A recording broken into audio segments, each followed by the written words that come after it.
Hello and what's up, GSC Pokemon Challenges fam? How you guys doing? We have made it to the final episode of the Bugsy Minimum Battle series. From the next video, we will be on to Whitney. I'm super excited for this, but man, oh man, oh man, oh man, we've got a lot of work to put in today because we have a ton of new channel member picks. Thank you guys for joining the channel membership. I'm going to shout out all those people later on. We have a ton of Pokemon to do some redos with, as well as all of the Pokemon that are still remaining in the challenge. So for today, for redos, we have Dugtrio, we have Kabutops, we have Pichu, we have Piloswine, all that people have included in comments at different points, and that I think definitely deserve another shot in this section. We are also going to handle our unknowns in this episode. The last time I did a whole episode dedicated to unknown, but not all the unknowns could even get through Falkner. Only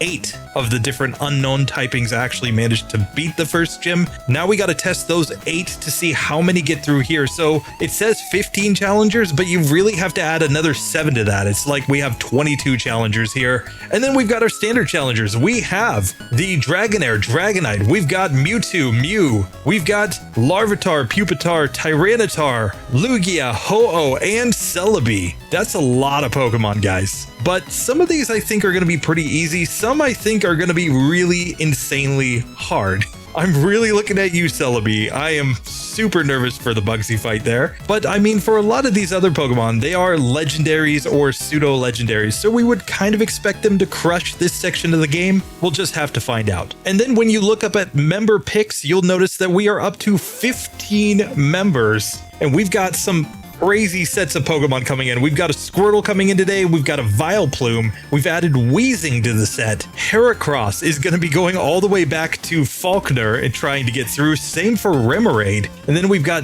Delibird and Blissey. So this is going to be a lot to get through. Let's start off with the unknowns, because this section basically just requires me to just replay the same Pokemon multiple times with different DVs. Let's just see how it actually goes. So first up for our unknowns, we have the actual max DVs version of this Pokemon, which is the Dark type. Basically, if you have the DVs of 15 in both attack and defense, you're going to end up with this one. We broke it down a little bit in the unknown episode previously, but we still have in the running the Dark type, the Dragon type, the Ice type, the Psychic type, the Electric type. Grass failed. Then we had Water and Fire get through. Then after Fire, everything failed except the Rock type. Just because it was super effective against Falkner, I expect the Rock type to still be in the running here since it's going to be good against Bugsy as well. But we're just going to go through them down in order. So starting with the Dark type here with max DVs, let's see how it actually goes. Now the big issue with this Pokemon in general is that we have slightly higher attack than we have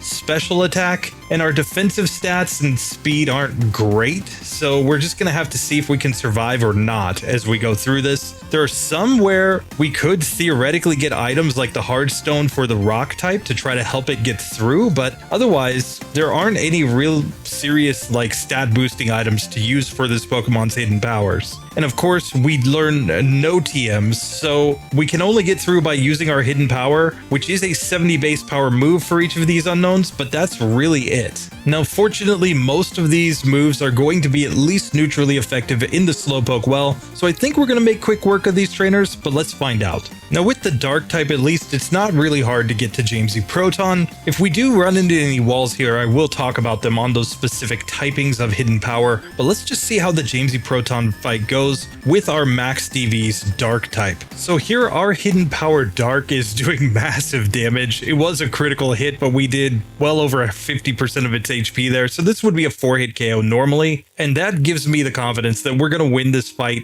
at least with our Dark type, every single time. So we get through Jamesy Proton very easily, and given that all of our hidden power types are at least going to be neutrally effective there into Slowpoke well, we basically know that every single one of our unknowns is going to make it to this point in the game where we're at Bugsy's gym. And of course, the lesser trainers in Bugsy's gym don't give us any trouble, so now we just have to take on Bugsy or rival number 2. Now, with the Dark type, I actually think the best strategy is to take on rival 2 first. We've got a Dark type move that's going to be super effective against the Ghastly. That should be a really easy KO. And while we do have some type weaknesses here because we're a Psychic type, I do think we'll be able to get through the Zubat and maybe have a chance at the Bayleef. Let's just see. So rival 2 attempt number 1, Lick of course is super effective, but the Dark type hidden power one-shots the Ghastly. Out next comes the Zubat. It uses Bite, which is super effective, but then it goes for Leech Life. This is still looking to be a 3-hit KO though, so we at least need a Berry on here to have any chance. So on this third attempt, we actually do get through the Zubat. It's just a 3-hitter there. And now we move on to the Bayleef, where it misses Poison Powder turn 1, and we did 9 damage with our Hidden Power Dark. So with a neutrally effective Hidden Power that is a special attack, because we're always going to have the same special stat here, we can see at the very least that this is looking to be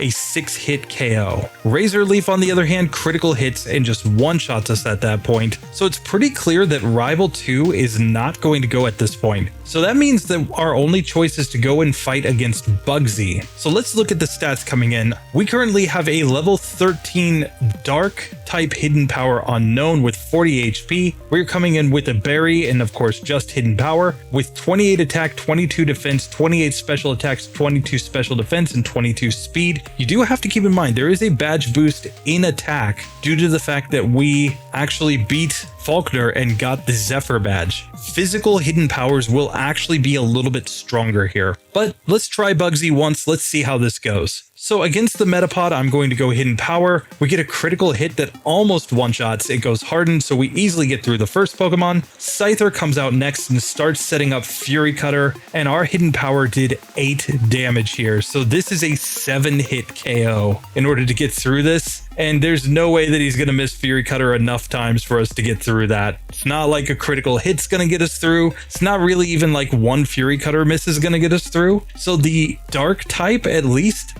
doesn't work here. And that tells us basically that a neutrally effective Hidden Power is not going to get us through the Bugsy fight. And in the Rival 2 fight, we saw that while our Hidden Power Dark was super effective against Ghastly, allowing us to get a 1-hit KO, because it was just neutrally effective on Zubat and on the Bayleef, we weren't able to get through there either. So that actually tells us a lot of information. You see, when we look at the hidden powers that are going to be neutrally effective here, we can automatically say that because Hidden Power Dark fails, Hidden Power Dragon also fails. It's just going to be neutrally effective against everything, but we've got lower DVs, so that one is actually out of there. Further down the list, we can look at Hidden Power Water as another one. It's a special typing, and it's only going to be neutrally effective, except it's going to be resisted by the Bayleef, so that means that one is also out of there. So that means we really just need to come back and test the Hidden Power Ice. It will be super effective here against this Scyther, and super effective against Bayleef and Zubat. Hidden Power Psychic will be same type and will be super effective against the Ghastly and against the Zubat, so that should help with our ranges there. Hidden Power Electric, super effective against Zubat, super effective against Scyther, so that might just have a shot. And then Hidden Power Rock is the only physical hidden power that we have, and that one might just be able to get enough of an advantage on Bugsy to allow us to progress. So let's check those out, starting with Hidden Power Ice. So now with Hidden Power Ice instead of Hidden Power Dark, let's just see how this actually goes in this fight against Bugsy. So here we get a 2-hitter on the Metapod. Out comes the Scyther next, and this time we did 17 damage here. So in theory, this is a 3-hit KO, but a critical hit should allow us to 2-shot this Pokemon. We get a critical hit from his Fury Cutter there, so we go down, but let's try this again. So here after 32 attempts, we finally get the critical hit and we survive against the Scyther on 2 HP.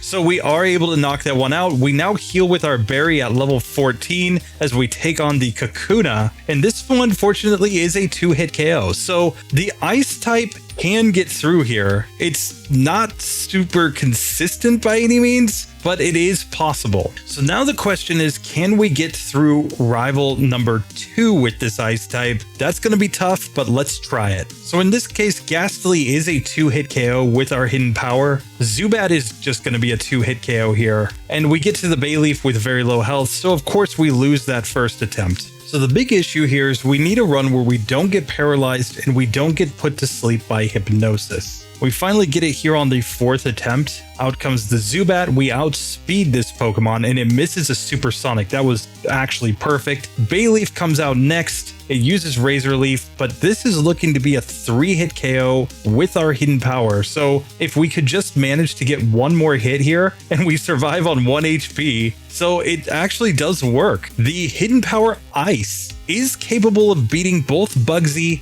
and the rival on minimum battles. So this is the case where technically for Unown, you would not want to have max DVs to progress on minimum battles. You would actually fail in this section. But with lower DVs, it suddenly does become possible just because of the nature of hidden power. So our hidden power Ice Unown has progressed. Let's move on. So now let's try our hidden power Psychic. So for hidden power Psychic, I think we want to take a slightly different routing. I think we want to start with Rival 2 since we're super effective against his first 2 Pokemon with our hidden power and its same type. I think this gives us our best shot to get through this section. So here against the Ghastly, it's an easy 1-hit KO. Out next comes the Zubat, and here it is a 1-hitter as well once we don't get a flinch or get fully paralyzed. Now obviously we're just going to go down on that attempt to the Bayleef, but let's try this one again. So here we managed to knock out the Zubat in this single hit. We're back to Bayleef with 28 HP this time. It goes for Reflect, which obviously doesn't matter against a Psychic type move. The problem is that this is looking to be a 4-hit KO, so we're going to need to get through with better HP than that to have any shot. So this time we get to the Bayleef on green health still. We still have our berry, so provided that we can just manage enough hits, I think we can get through this one. We're going to heal with the berry right here, but unfortunately Poison took us down. So we'd really like Reflect turn 1 from that Bayleef if at all possible. So once again we get Reflect from the Bayleef, so we've gotten 2 hits off. If we just get a critical hit here, I think we get through this one. Instead we get a Razor Leaf miss. So just like that, the Psychic type does get through Rival 2, but I'm not super confident going into Bugsy himself here. So coming into this fight, our Psychic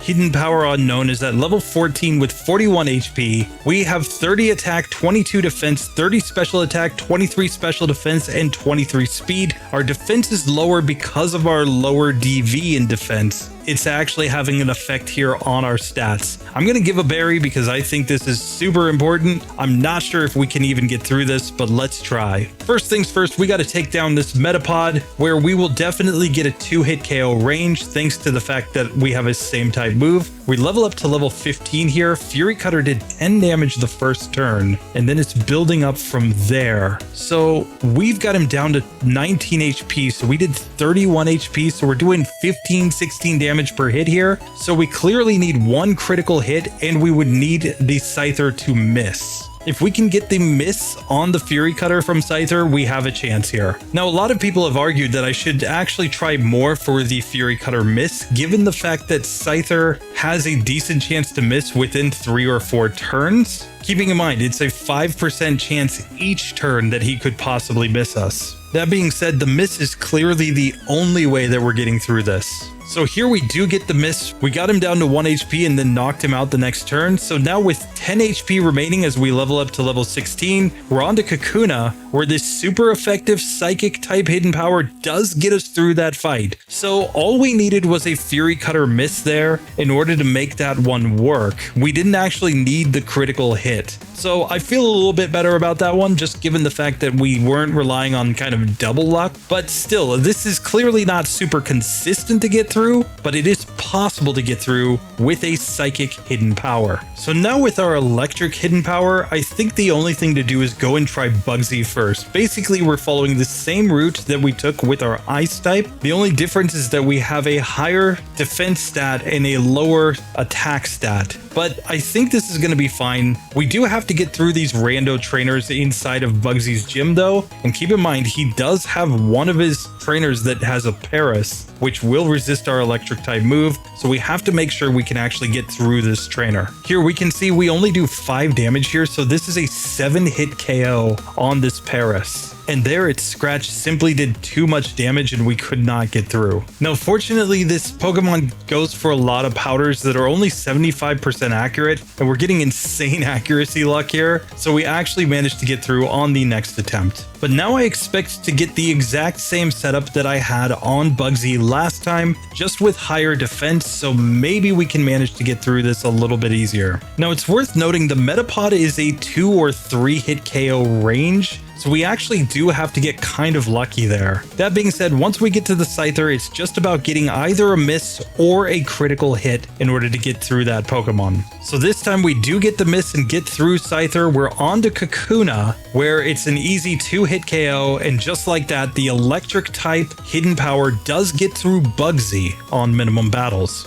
But this is not as simple as saying that we get through Rival 2 now just because the Ice type did, because keep in mind, we're up against the Bayleef team. We're up against Bayleef because in theory it's the harder of the rivals in the long run. Yes, if we went up against the Croconaw team, we would have a much easier time getting through here, but that would kind of defeat the point and kind of make this too easy. So here against the Bayleef team, the issue is that we already know Hidden Power is going to 2-shot on the Ghastly. That's perfectly fine. But now our Electric Hidden Power is super effective on the Zubat, meaning this is still a 2-hit KO without a critical hit, just like with the Ice type. But now against the Bayleef, we did 5 damage. Only 5 damage here, which means that there is no way that we are getting through, at least with our Hidden Power, against Bayleef. So what can we do? Well, in theory, we could go for struggle strats here. In essence, we just need 4 PP in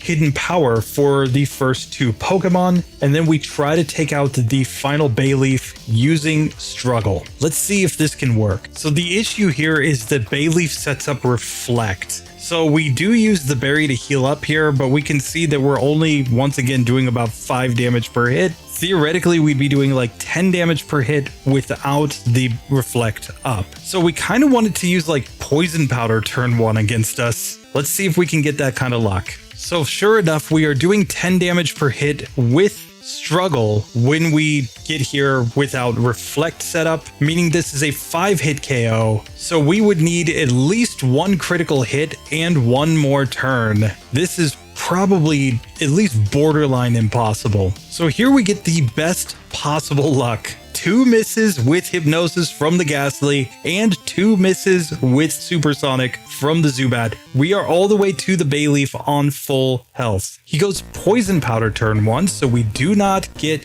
the Reflect, but we can see here that we only did 8 damage there, so clearly there's some ranges going on here, and with 8 damage, this is a 7-hit KO. So we are going to get to heal with our berry here, but we can just see that we're just not going to do enough damage to get through that. So even in the perfect situation, we just simply weren't able to deal enough damage to Bayleef to knock it out. And we have to have the berry there because the berry is going to buy us 1 more turn in order to get that chance to knock this Pokemon out. So really, there's just no way that we're getting through this one. And we're not dealing enough damage that it's a situation where like the Pink Bow would help. While Pink Bow does increase the damage from the move Struggle, it's just not going to do enough to boost our damage to get through here. So with that, the electric type Hidden Power, while it does get through Bugsy, has to be eliminated from this one. So now it's time for our fire type here, and Obviously, the disadvantage that we have in this section is that we have a lower DV in HP, and we have lower DVs in attack and defense. We have the worst defense of all of these max power hidden powers that we're going to have,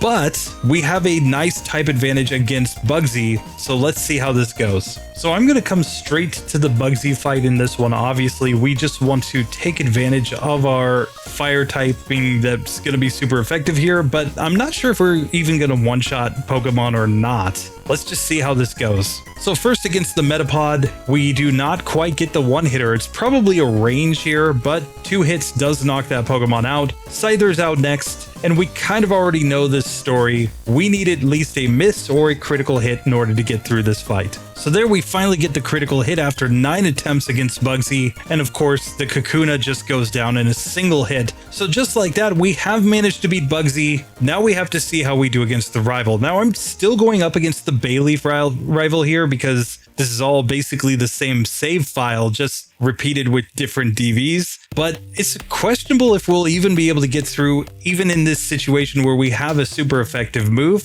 I want to see how it looks. Let's just see if we can manage to get through when only the Bayleef is going to be weak against our move. So of course, Ghastly we know will be a 2-hit KO here. Out next comes the Zubat, and this is going to be a 3-hitter. So we have to get some luck here. We get confused, which is obviously not ideal. We're going to have to heal with our berry right here. And now we're on to Bayleef. It goes Poison Powder turn 1, and we did nearly half damage, but the Razor Leaf knocks us out. So this is one where if we can just get better luck with our health going to the Bayleef, we should be able to get through this. So this time Poison Powder misses turn 1, and we would need a Razor Leaf miss or a critical hit to get through the Bayleef. So this time we get to the Bayleef on pretty good health, still 29 HP with our berry still on. It goes Reflect, so we get 1 free turn there. It gets us down to 13 HP, but we're going to heal. We just need a non-critical Razor Leaf, and just like that, we do manage to get through with the Hidden Power Fire in this situation. Now, obviously, we could argue that we should actually go up against the Croconaw team, for example, here, in which case we would absolutely lose. It would be the same situation that we just saw with the electric type. So you guys tell me what you think. Should we allow this Pokemon to get through or not with the fire type hidden power? Like I said, I'm just doing these all against the Bayleef team because that's how I set up the ROM originally, but logically, if we stuck with always going up against the rival that we have a type disadvantage against, including that our move is weaker against them, we would in fact eliminate the fire type here. But with that, we have at least gotten this one through for now. You guys tell me what you think in the comments. It is worth noting, though, that if that is the case, then we would obviously go up against one of the rivals that resisted the Ice type too, so the Ice type would also have to be eliminated via the same logic. But now, last but not least, we have to try the Rock type of this Unown, and fortunately we have a type advantage against everything in Bugsy's gym, so I think this part's going to be really easy, and at least Rock is going to be neutrally effective against the Croconaw or the Bayleef team,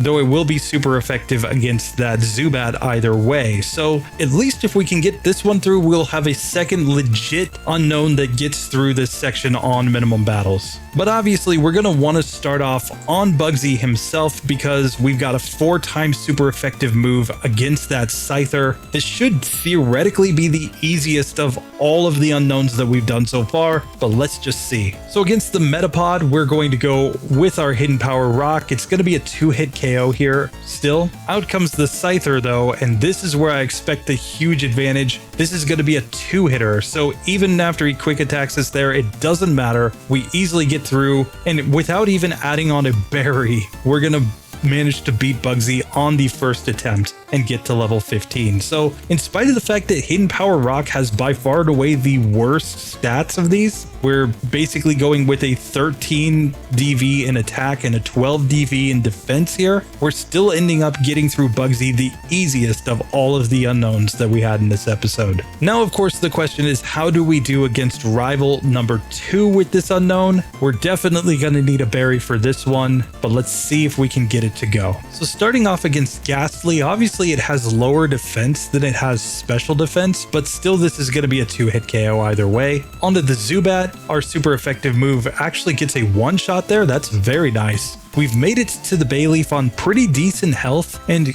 when you look at Bayleef, its special defense and defense are equal. There's no difference between them, so we should theoretically get similar ranges. We just really don't want to see Reflect here. Ideally, we would get Poison Powder or something like that. So here we did manage to do 20 damage with a critical hit from our first turn here. We would still need at least 2 more hits in order to knock this Pokemon out. So we could get something like that by getting a Poison Powder miss turn 1, or perhaps a Growl miss turn 1. Those are really our only options. This time we get insane luck. We got a critical hit on the first Ghastly to one-shot it, and then we just one-shot the Zubat. So we're here to the Bayleef on full health, but it goes Reflect, which is like the worst possible situation for us. We're gonna heal up here, but we're just not gonna deal enough damage to get through this. He goes Poison Powder at this point, but we're just getting knocked out on the next turn. And here, even with Poison Powder and 1 miss from Razor Leaf, we just don't get close enough to get through with this Pokemon. So at the end of the day, the fact that we've got lower HP is kind of affecting things, since we've only got an 11 DV and HP here, and that's kind of enough to guarantee that we're simply not getting through this fight. So in spite of the fact that we started with 16 different types of Unown that are available in this version of the game, at the end of the day, the only one that we can actually completely legitimately say gets through this section is the Psychic type, with DVs of 15 in attack and 12 in defense. All of the other typings technically would fail here. Obviously, half of them failed on the Falkner section, but of the remaining ones, we saw that the Hidden Power Dark doesn't get through, which means Hidden Power Dragon also cannot get through. When we think about Hidden Power Ice, Hidden Power Electric, Hidden Power Water, and Hidden Power Fire, they would all fail because they would have to go up against a rival who has an ace that is resistant to one of those moves, and you're just never going to do enough damage. And we saw that Struggle Strats also weren't dealing enough damage to get through there. And Hidden Power Rock,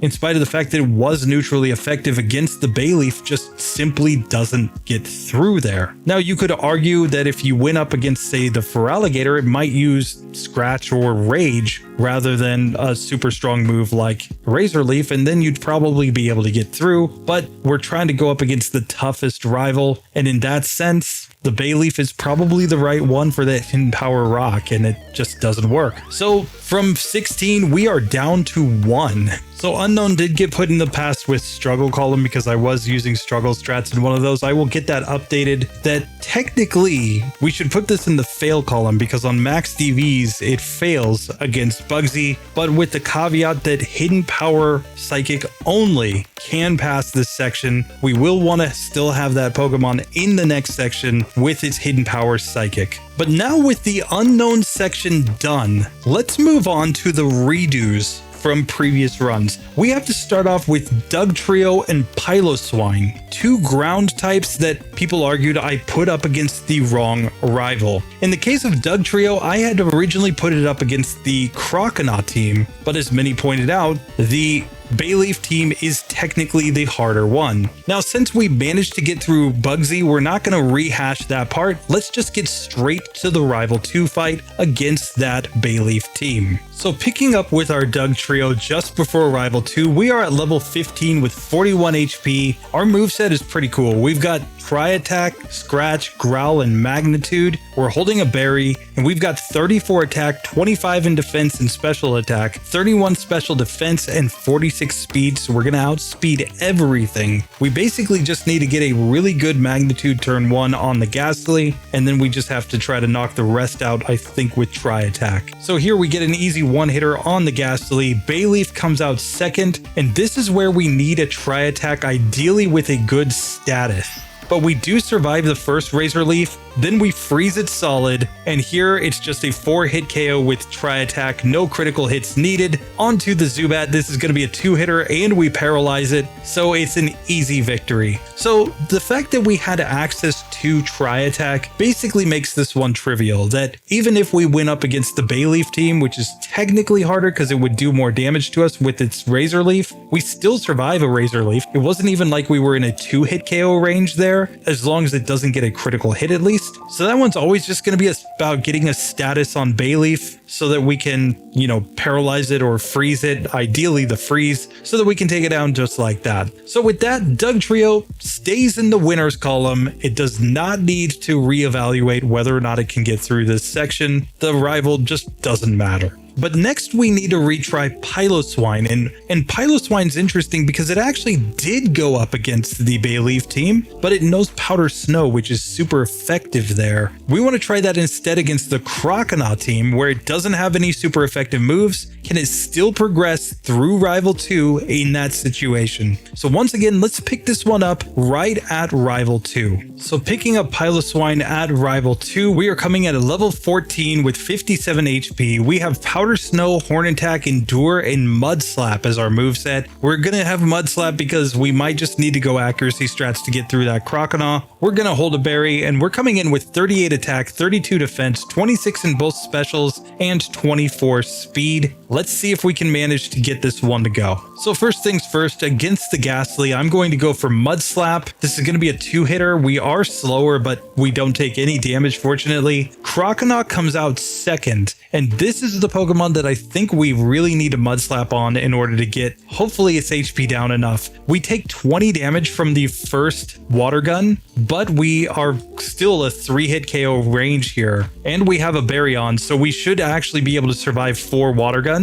And once we get enough accuracy drops on, we can simply go into Horn Attack to knock that Pokemon out. Here we can really do anything, but Horn Attack, Powder Snow basically are the same against Zubat. It's a 2-hit KO, and we get an easy victory there. So yet again, Piloswine, it got through the Bayleef team. It still gets through the Croconaw team. It's not a situation where the difficulty is so different between the two rivals for this Pokemon that it results in any change in its ultimate performance. So it's good to see that these two Pokemon did not end up getting thrown into the fail column in spite of the fact that they went up against the wrong rival in the original run. And with those two Pokemon restored to their former glory, we are back to 123 Pokemon passing through this section. That's the same as what we had at the end of the last episode. And now we can move on to a couple Pokemon that failed and are up for redos, starting with Kabutops. So picking up with our Kabutops, the whole issue last time was that we couldn't get through Bugsy and we couldn't get through rival number 2. Now in theory, if we can get access to the move Fury Cutter, we can beat rival number 2, but we've got to beat Bugsy first. Well, perhaps I didn't give enough chance for this Pokemon to get luck. We might just need something like a Fury Cutter miss fairly early in the fight or something like that in order to get through this. Let's test it out. So first things first, we can see that we're not doing great damage against this Metapod. Of course, nothing's going to deal a ton of damage back to us. So I am going to set up some Hardens here because I do think they'll give us better ranges against that final Scyther. And we can basically just heal back damage from this Pokemon by using Absorb, so it's a pretty easy victory. Out next comes Kakuna. We just don't want to get poisoned here if at all possible. And of course we get poisoned. Bad luck there, but to the Scyther now. We did 7 damage here, so this is an 8-hit KO, and we definitely need some sort of Fury Cutter miss if we're going to get through this one. Let's try this again. So this time he sends Scyther out second, but it really doesn't change that much. We still just need him to miss Fury Cutter here, because otherwise if he never misses, we are definitely going down super quick. So ideally we want to turn like 3 Fury Cutter miss in order to get this one to go. So this time he sent Kakuna out second, which allowed us to level up here to level 14, and that might also affect the ranges a little bit. We're doing 8 damage now, so this is a 7-hit KO, and we get a critical hit here, but we clearly need the Fury Cutter to miss to get through this. We even get a second critical hit, and we still do not knock the Scyther out. So it's pretty clear that the only way we get through this is with that Fury Cutter miss. So the one thing that I did not look at in my testing of this Pokemon was Struggle strats. Here, Scratch is a 40 base power move, whereas Struggle would be a 50 base power move, and because we are primarily a physical attacker, the extra damage that we might get from Struggle might turn out to be enough here. I want to test that out. So here, I'm going to come into this fight with no Scratch PP, 6 Hardens, and 18 Absorbs. I'm using Absorb against the Metapod to regain HP, because we always at least kind of break even there, or if it uses like Harden or a string shot, we can actually gain back our HP. And then I found that typically it takes about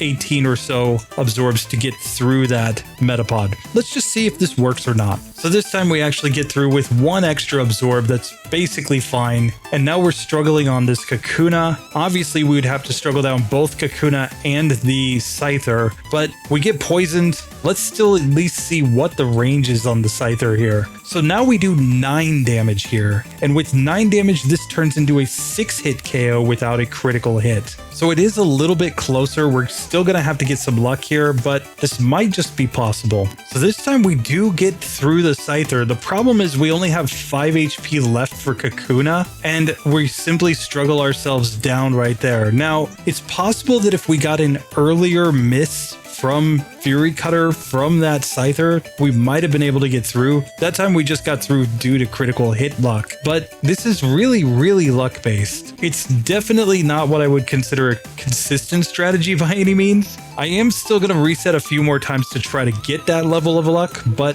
you do want to go for the struggle strat here. The big factor is the fact that it reduces the number of turns that you need to knock out that Scyther pretty significantly. If you're going from something like 8 turns to knock out the opponent down to only 6 turns to knock out the opponent, that is a massive improvement. Obviously, then you still have to dodge poison, because poison always is going to mean that you don't get through unless you just got ridiculous critical hit plus miss luck. But this one is definitely now theoretically possible, just not easy by any means. So even coming in trying struggle strats, it's pretty clear that we simply don't get through this. With the pink bow on even, we're doing a little bit more damage, but it's not enough that we're actually able to get through. We actually need the heal and misses so that we can get through the Scyther. So the fact is that that fight just doesn't really work. Now, the other question that we can ask is, could we somehow struggle down rival number 2? Keeping in mind that we have a really high attack stat. So for this one, I think the strategy would actually be to come in with just no PP whatsoever and go straight into the struggles.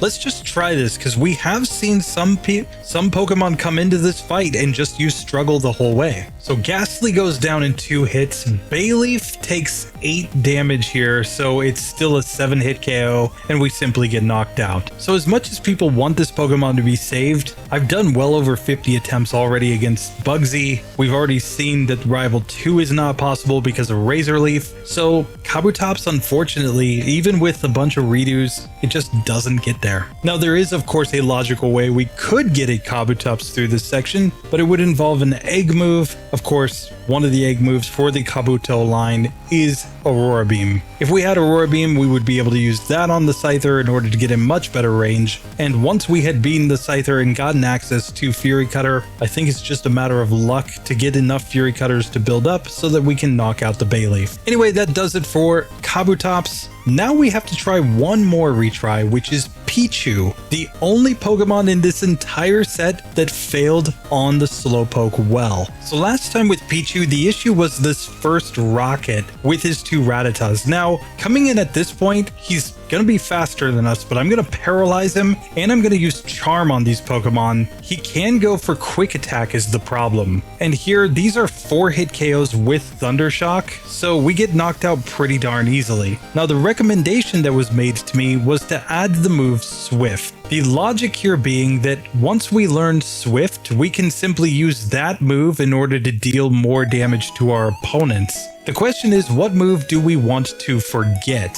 Personally, I think Charm is kind of overpowered. Tail Whip, I'm not sure we're actually going to be wanting to use that many physical moves throughout the run, but we could also forget Thunder Wave, keeping in mind that Thunder Shock still has a chance to paralyze opponents, so we would only want Thunder Wave in situations where we want to guarantee the paralysis. So it's kind of a tough toss-up here. I'm actually going to forget Tail Whip in this one though. Let's just see how this works. It could be a mistake, but let's just try it. So here I think the best strategy is still to go for Thunder Wave, still to charm this Pokemon, and if it misses like that, I'm going to charm it twice and even 3 times.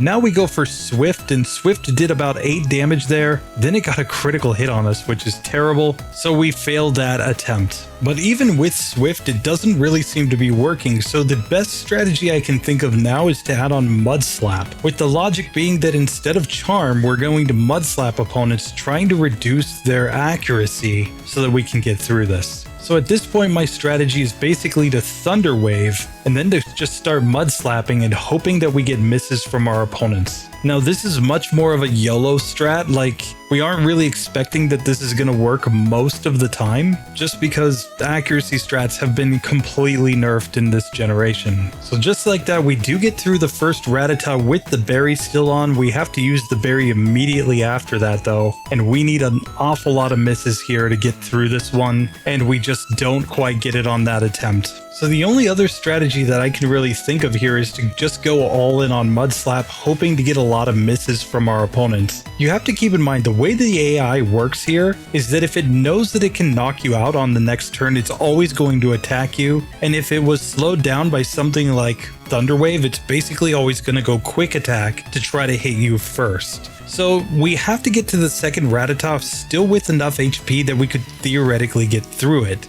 Now, the one mistake I may have made was being too worried about keeping the Thunder Wave. We might actually have wanted Tail Whip here. So I'm simply going to give myself Charm again in that slot instead of Thunder Wave, and let's just see if maybe Charm allows us to somehow get through, or the strategy is to start by setting up accuracy, then use the Charms, then try to knock him out. Now, he does go for Tail Whip a lot on turn 1, and now that we've gotten his accuracy down, he's not going to be doing as much damage to us. So I'm pretty much going to go for a couple of Mud Slaps and then go into the Charm is the idea. And we're just hoping to get misses for multiple turns. So the fact is, even trying a variety of different strategies here with Pichu, there's just nothing that really reliably gets us through this fight. And keep in mind, we're using Swift, which is 60 base power, so there's no reason to sit here and try to use the move Struggle. And it just comes down to the fact that our defense is way too low. Yes, you could get through this fight eventually. Eventually, you would get a run where he uses Tail Whip turn 1, you set up some Mud Slaps, he never hits you, you knock out the first Rattata, you get the second Rattata out, and maybe it hits you once, you set up a bunch of Mud Slaps, it never hits you and you knock it out. But that's such a low probability to get through this fight that Pichu just still has to be eliminated. It simply doesn't have the damage output that it needs to get through this fight reliably. So with Pichu back in the fail column, it's now time to check in on our channel member picks and see how they do in this section. And kicking off the member picks, we have Heracross as selected by Stephen Pierce. Thank you so much, Stephen, for your support. And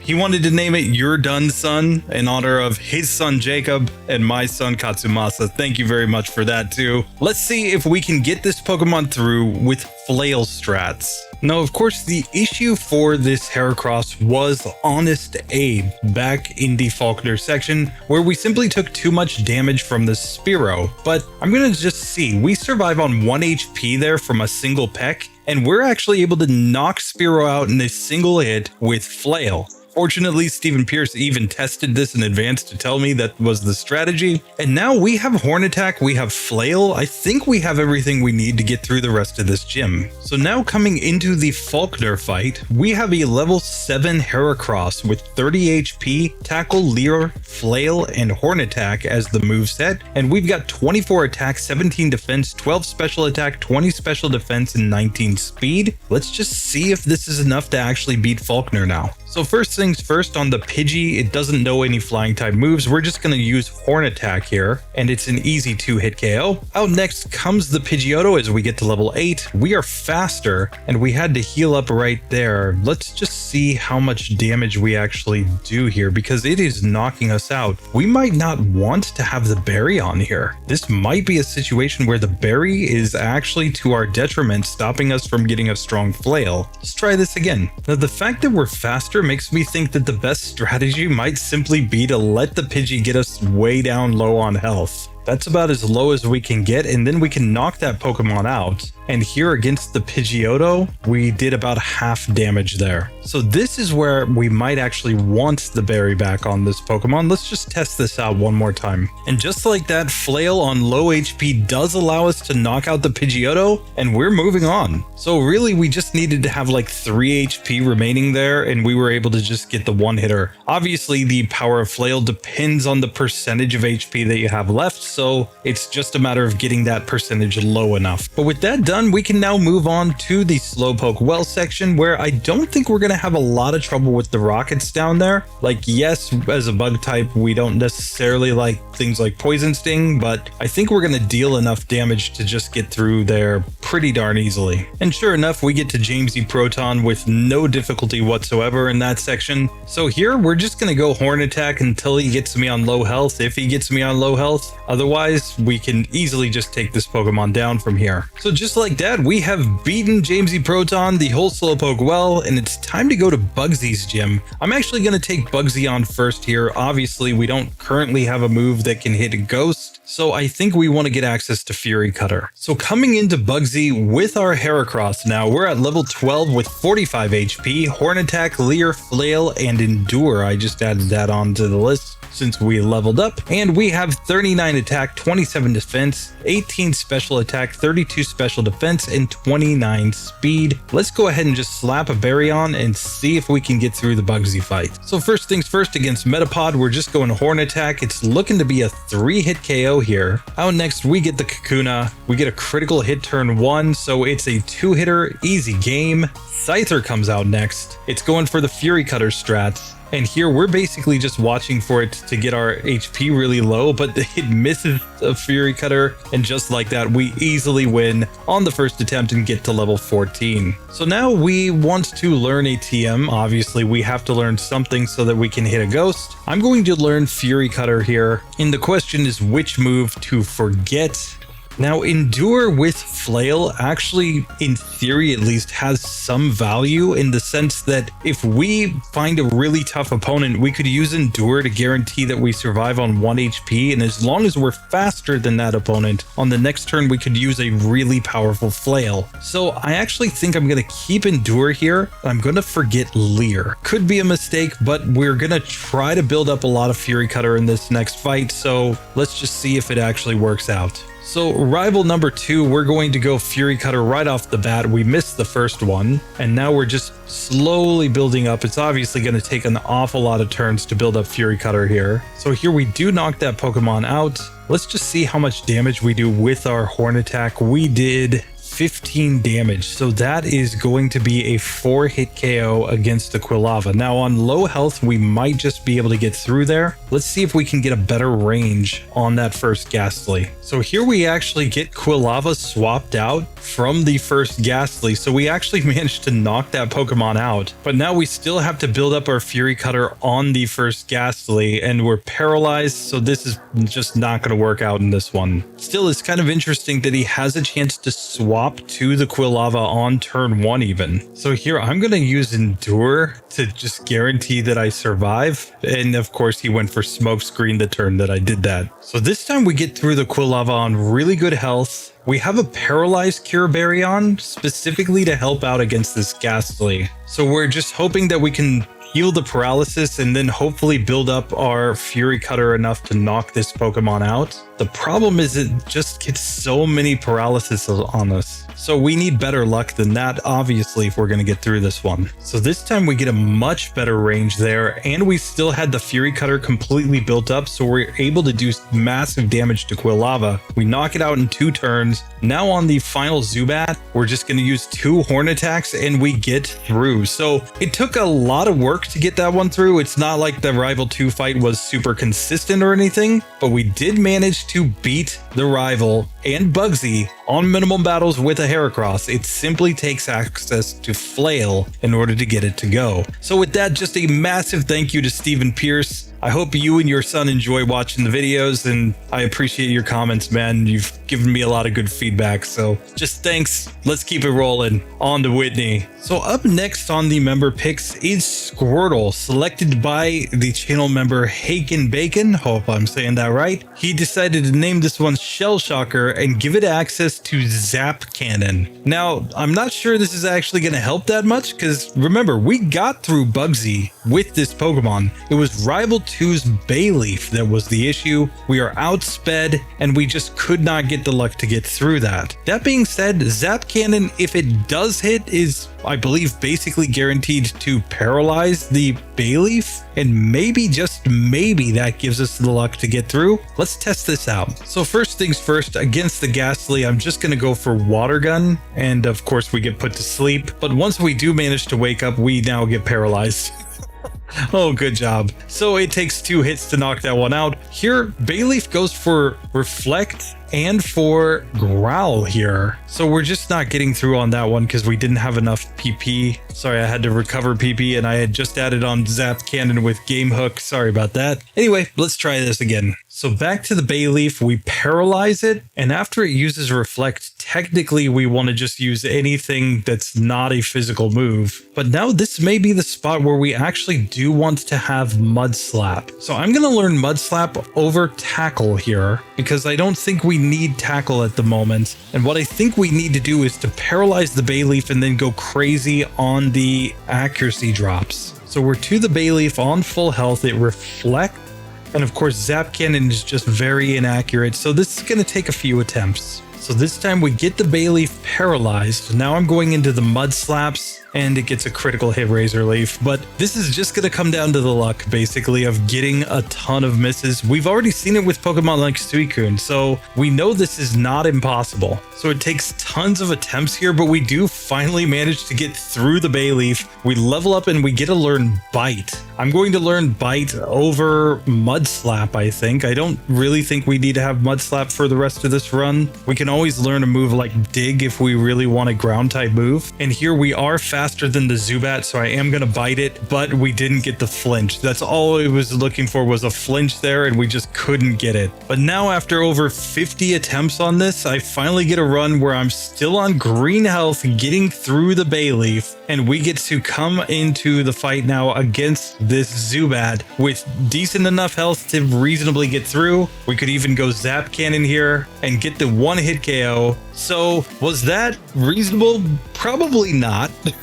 But hey, Haken Bacon, thanks for your support, dude. Thanks for a fun little strategy there. Zap Cannon as a Gen 2 event move was always really cool on a Squirtle, but it wasn't really the best move for this situation, perhaps. Still, it was a fun little puzzle to figure out. Basically, the final strategy, Zap Cannon the Ghastly and then knock it out the next turn. Zap Cannon the Bayleef and then go hard on the Mud Slaps and then just whittle it down with Water Gun because Zap Cannon is not doing much damage anyway. And then once you get through that on decent health, you're basically good to go. So just like that, we do have a Squirtle in the next section, and Zap Cannon strats could be very interesting because they always give a Pokemon a chance. Especially if it's outsped by something, as long as it's not getting 1-hit KO'd, you can always go for that Zap Cannon to try to paralyze the opponent, then go into some accuracy strats or something. It could get really ridiculous. Obviously, paralysis plus bite can also get very ridiculous because you may just end up basically flinch stalling your opponent. So this Squirtle is going to be a very fun one to take into the next section. So up next, we have StarDF29 who requested Chinchou, the Chinchou that has access to the move Flail. So we're coming into the Bugsy fight where we failed last time with Bubble, Thunderwave, Supersonic, and Flail on the moveset. We're going to add on a berry, of course, and we're coming in with 18 attack, 18 defense, 22 special attack, 22 special defense, and 25 speed. Let's just see if we can manage to get this one to go by using some Flail strats. So first things first, against the Metapod, I'm basically just going to paralyze everything and confuse everything as much as I can. And while we're on full health, we'll just sit here and spam our Bubble, especially with this Pokemon using Harden. So just like that, we do get through the first Pokemon just fine. We're going to stick with our Thunder Wave, Supersonic, spam Bubble strat here. And just like that, we get to level 13 and we reach the Scyther. Now, on Scyther, obviously, we need to paralyze this Pokemon. We want to confuse this Pokemon, and now that we're on low health, we really want to use Flail here. We obviously just didn't have a berry on there. That was the mistake. So back to Scyther, we paralyze it again. We're going to confuse it. And now on fairly low health, I'm going to try to use Flail here. Obviously, we don't have a great attack stat, and we get knocked out there by the quick attack. But this one, I think, just comes down to paralysis and confusion luck at the end. After a lot of attempts, that fight definitely isn't going at this point, so I'm at least going to try the rival a couple times and just see how he goes instead. So after getting through the Ghastly, the Bayleef comes out and just destroys us with Razor Leaf. I'm not sure if we would get through on higher health. It's something to investigate here, and we just simply don't seem to survive there. So it really is to get through Bugsy or fail this run. So here it took 22 attempts on Bugsy, but we did finally get the confusion luck to get that Scyther down. And just like that, we have gained a couple of levels. So now it's time to go back and try the rival again and see if maybe, just maybe, we can get through now. We are going to be faster than the Bayleef at this point. So first things first, we confuse and paralyze the Ghastly. We get paralyzed back though. That is not what we wanted to see. So Bayleef comes out, it goes Reflect. That means that it would not one-hit KO us with Razor Leaf from this range. Unfortunately, we simply lose that first attempt. Next attempt we get through without being paralyzed though, so we're going to confuse Bayleef. It hits itself in confusion. Now we paralyze it, and we really want to keep this Pokemon confused if we can. Confusion plus paralysis makes a greater than 50% chance that your opponent will not hit you with a damage dealing move on any given turn. And unfortunately, we just don't do a whole lot of damage with Flail here, so we get knocked out before we can actually take Bayleef down, even though we were on low health. So we're going to need better luck than that to get through this one. So it's pretty clear that the Flail strat just doesn't really work here. You would need so much luck to get through this because that Bayleef simply is kind of too tanky to get through with this move. We don't have the attack stat to really make it work. But there is a move that we could learn as an egg move that I think would give us a chance here, and that is Screech. So in this case, the Ghastly is basically going to be the same. We're not really going to change our strategy here. We are simply going for the turn 1 Supersonic, and anytime we miss Supersonic turn 1, we simply reset. But now on the Bayleef, we have a different strategy. We are still going to use Supersonic on it turn 1 and miss 3 times in a row in this one, so we're just going to reset here. But the basic idea is that we would set up the Supersonic and then go for Screech on that Pokemon. You see, by using Screech on our opponent, we get them to do more damage when they hit themselves in confusion, and that is the key to getting through this one, because obviously we're not going to do much damage to the Bayleef with our Chinchou, but if we can just get all the Screeches set up as we did here and get it to hit itself like one more time in confusion, we can actually get this Pokemon to knock itself out. It's insanely inconsistent, but it is a possible strategy. So this time we finally get it way down on low health, and we just need it to not use Razor Leaf. It was down to 1 HP. We could have had it. It was so insanely close. So this just makes me think that rather than having Bubble, what we actually want to have here is Flail. And while it doesn't do a lot of damage, it in theory with Screech should be much stronger. Now the big issue of course is that we can only take down this Ghastly by getting it to knock itself out in confusion at this point, because we have no other moves that can damage it. But at this point I honestly think we need a different move. Like, we could obviously get Flail, Supersonic. Let's try this with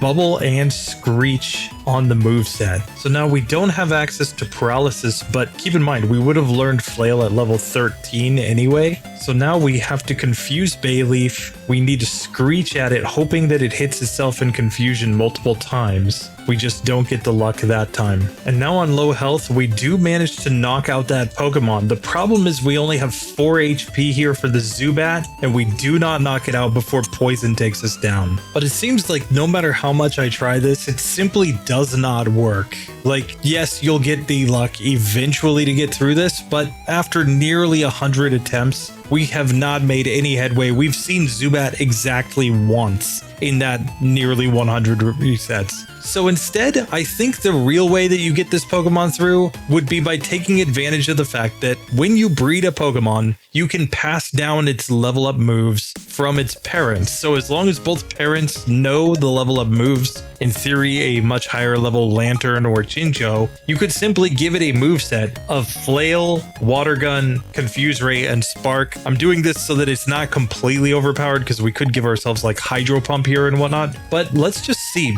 Water Gun is double the power of Bubble, so that's going to help a lot on the Ghastly. Spark is a same type move. Confuse Ray is 100% accurate, unlike the Supersonic we were just using that was like 55% accurate. Let's just see what this does to the ranges here. So now we can instead set up Confuse Ray right away, and here we're going to just go Spark on this Pokemon. We still get paralyzed. It's still a 2-hitter on the Ghastly, but we do get that one down. We're going to go with the same Confuse Ray strat here. We just don't get it on the first attempt. But this time we're to Bayleef without being paralyzed or anything, and Spark still does basically nothing, keeping in mind we know this move is resisted, and we just don't deal enough damage here. We need to keep that Pokemon confused for a lot of turns and get it to hit itself a lot of times in confusion. The issue is just that we don't have really any moves to deal with that Bayleef, because while sure the level up learn set does include Takedown's not going to do that much damage given our very low attack stat. Now this time we do get God tier luck and we do manage to get to the Zubat, so I'm going to go Spark here. It's not a one-hitter and we still faint from the poison. This time, however, we get all the luck and we get through Bayleef on full health going to the Zubat, and just like that, between the paralysis, the fact that Spark does at least decent damage to the Bayleef, and the fact that we just never had the Bayleef hit us, allowed us to finally get through. So that took forever.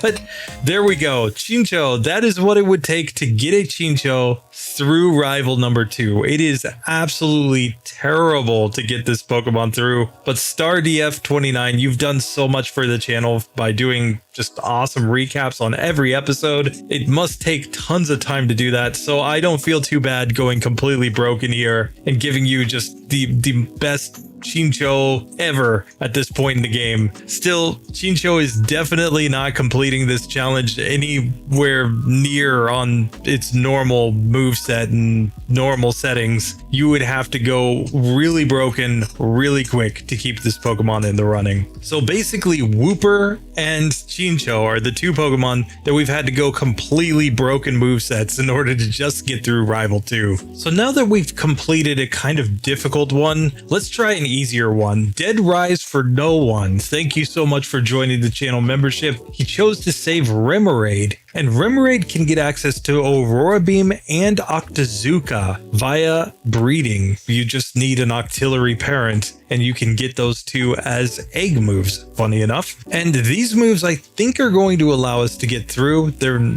starting here in Falkner's gym, where I think we're going to be spamming a lot of Aurora Beam. Where first things first, we've got to take on Honest Abe. Peck does a lot of damage here, but we did over half with Aurora Beam, so it's an easy 2-hit KO and we get through that first fight. Now Rod's never anything to talk about, so now let's just see if we can manage to beat Falkner. So against this Pidgey, we get a one-hitter with Aurora Beam. Out comes the Pidgeotto. It goes Gust. We do over half with our Aurora Beam, so it's just a 2-hitter to knock that one out, and we get to level 9 with our little Gunfish. And with that done, we can now make our way down to the Bugsy section. We're going to have to clear out the Slowpoke well, and I think we're going to start off by going against Bugsy himself, given the fact that Aurora Beam will be super effective against that Scyther. And of course, we have no trouble with these moves in the Slowpoke well, so we've made it all the way to Jamesy Proton, where we're simply going to spam Octazooka here on the Coughing. I think it is our strongest move effectively, and we easily get through and get to level 12. So now right in front of Bugsy with our Remoraid. We are here at level 13 with 36 HP. We have Water Gun, Octazooka, Aurora Beam, and Lock On as our moveset, and we have 26 attacks, 18 defense, 26 special attack, 18 special defense, and 26 speed. Let's give a berry and just see if this is enough. So first against the Metapod, I'm going Octazooka the whole way, and we're just missing like crazy. But once we do hit, it is a one-hitter. Same strategy here on the Kakuna. We get a 2-hit KO there. Finally, out comes Scyther. We're going Aurora Beam,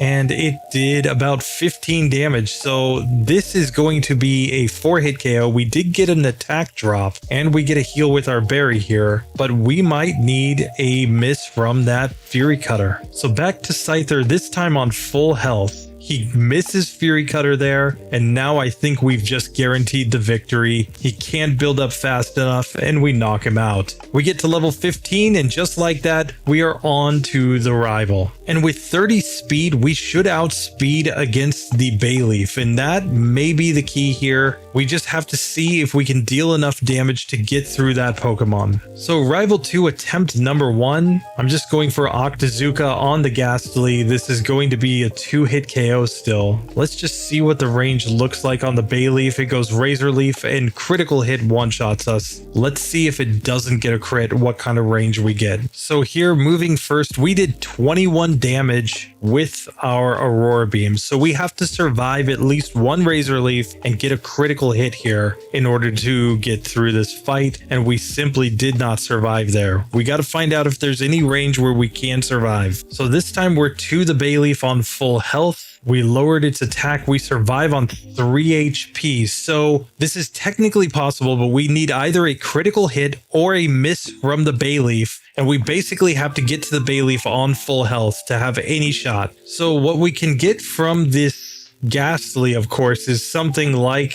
a Hypnosis Miss or Spite in order to get through it. Or we can get a crit here in order to knock this one out in one hit. Here we get the Hypnosis Miss, but the critical hit just one-shots us. So here we get a crit, we survive the Razor Leaf, and we're able to knock out the Bayleef on the next turn. Out comes the Zubat, we're going for Aurora Beam. It bites us, but it's not enough, and we easily win once we get that critical hit. So just like that, Remoraid, it added Octazooka and Aurora Beam. It is through. Dead Rise for no one. Thank you so much for your support, man. Appreciate you. Let's move on. We got more and more to go. So next up, in honor of channel member Patrick Vogler's daughter, we are going to be running Blissey. He requested this for his little girl, said Blissey was her favorite Pokemon, so we've named it after his daughter Daphne. And this Blissey has been given the move Metronome. Now, obviously, Metronome strats are not going to be super consistent here, but because Blissey's stats really lean more towards being a special attacker, but it only knows physical attacking moves by a level up, we have at least some chance to get the luck to get the right moves here and then be able to knock out opponents. Now, we were hardwalled before by Scyther because Fury Cutter would build up too much, and then we just couldn't get through Rival 2. So let's see with Metronome, how many resets is it going to take to get through this section? Because I'm actually pretty certain it's going to go eventually. So first things first, against Bugsy, we got to keep in mind, we could always Metronome something like Explosion and lose, so we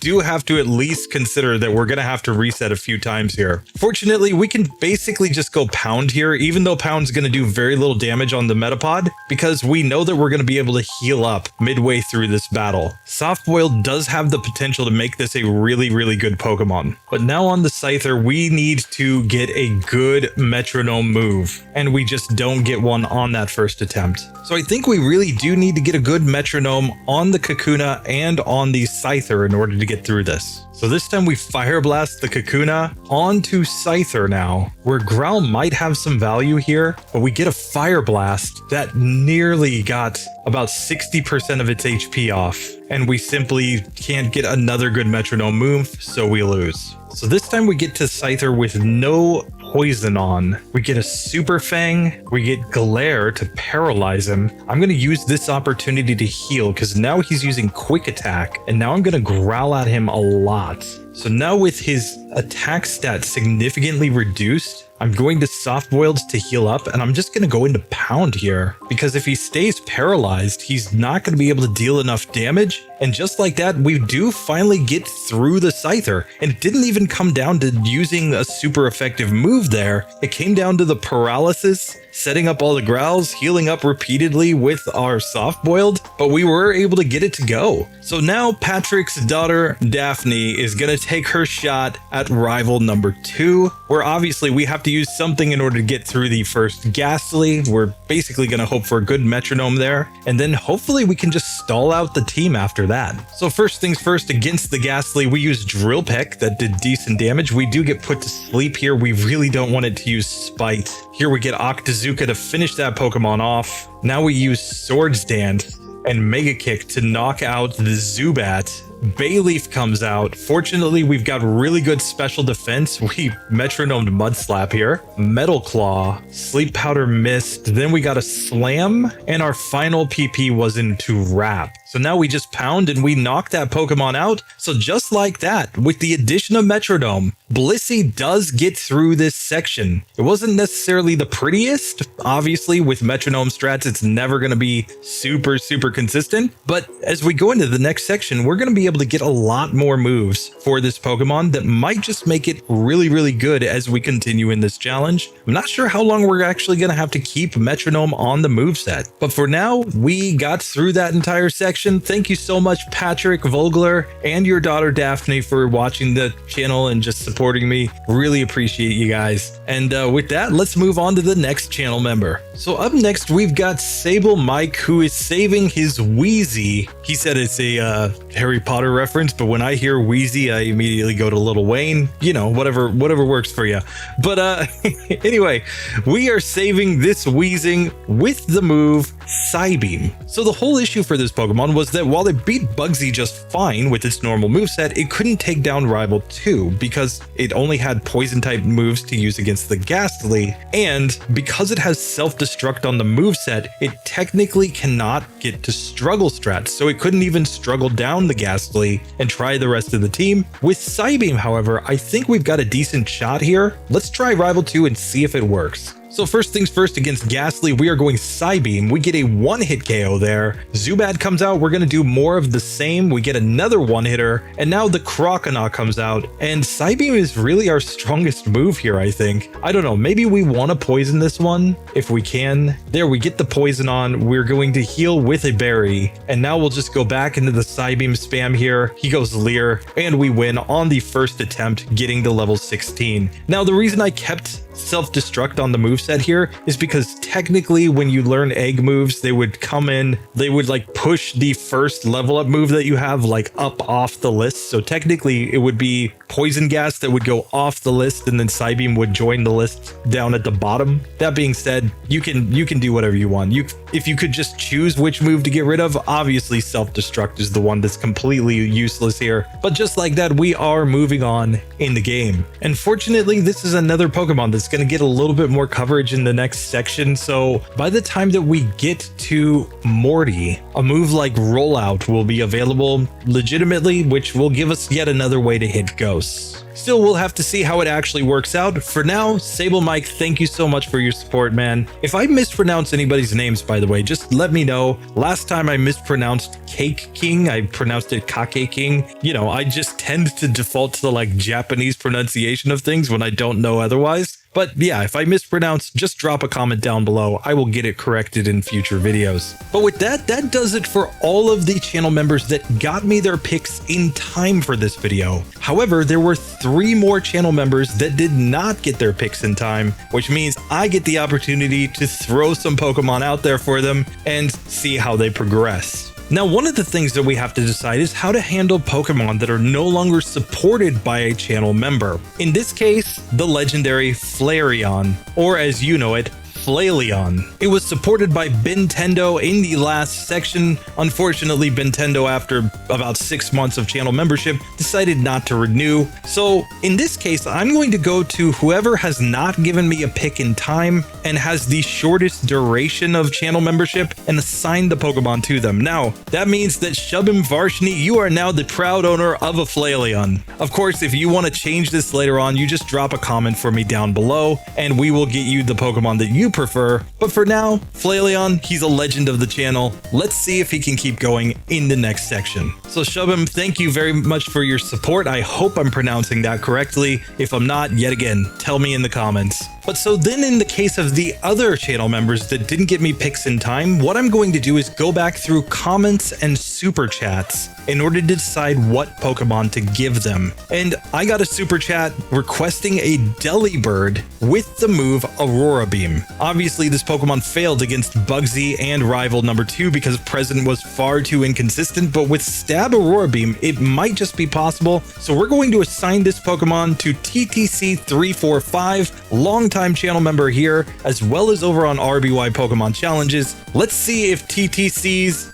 Borealis can find a way through this section. So picking up with our Delibird using Aurora Beam right here at Bugsy, this move makes this whole section just way more consistent. Even in the Slowpoke well, back in the Falkner section, like the fact that we can use Stab Aurora Beam is so overpowered with this Pokemon, relatively speaking, at least compared to present strats. So we're coming into Bugsy now at level 14 with 41 HP. We have Aurora Beam, Present, Mud Slap, and Swift. We're still going to throw on those TMs because we might still need them. And we are coming in with 25 attack, 22 defense, 28 special attack, 22 special defense, and 31 speed. We have a super effective move for the Scyther. Let's see if we can get this one to go. So first attempt against Bugsy here, I'm just going to spam Aurora Beam. This is going to be a 2-hitter on the Metapod. Out next comes the Scyther. He goes Fury Cutter. We go Aurora Beam. We get a critical hit turn 1. So this is a 2-hit KO here, probably a 3-hitter without the crit, but still we managed to get through right there. Kakuna goes for the Poison Sting, doesn't matter. We beat Bugsy on the first attempt. And just like that, we're ready to go and take on our rival, where yet again, Aurora Beam strats might be the way to go. Now I'm up against the Quilava team, so obviously we're going to be resisted when we get to the final Quilava. That's why we've got the Mud Slap on, and we may still go for present strats there. Let's just see. So first things first, against this Ghastly, I'm going Aurora Beam, and we get a critical hit, 1-hit KO. Quilava comes out second. We are faster. We are going to spam away with our Mud Slaps here, hoping to lower its accuracy. We don't get any misses that first attempt though, so we're gonna have to try this one again. So back for a second attempt, he goes Smoke Screen on us, and we are setting up the Mud Slaps. So we actually do get some Ember misses here, but then he critical hit one-shots us. So let's just see what Present does here. A good Present did 20 damage there. Then we get a critical hit with Aurora Beam, and now we might just need some really good ranges here. Unfortunately, we couldn't quite get it. So we pretty much are gonna need a couple misses or moves that are not Ember used against us, but this one should be possible to get through. So this time we do manage to get through because he went for 3 smoke screens on us. So we're all the way to the Zubat on full health, but with lowered accuracy. However, Aurora Beam one-shots the Zubat, and just like that, Delibird with Aurora Beam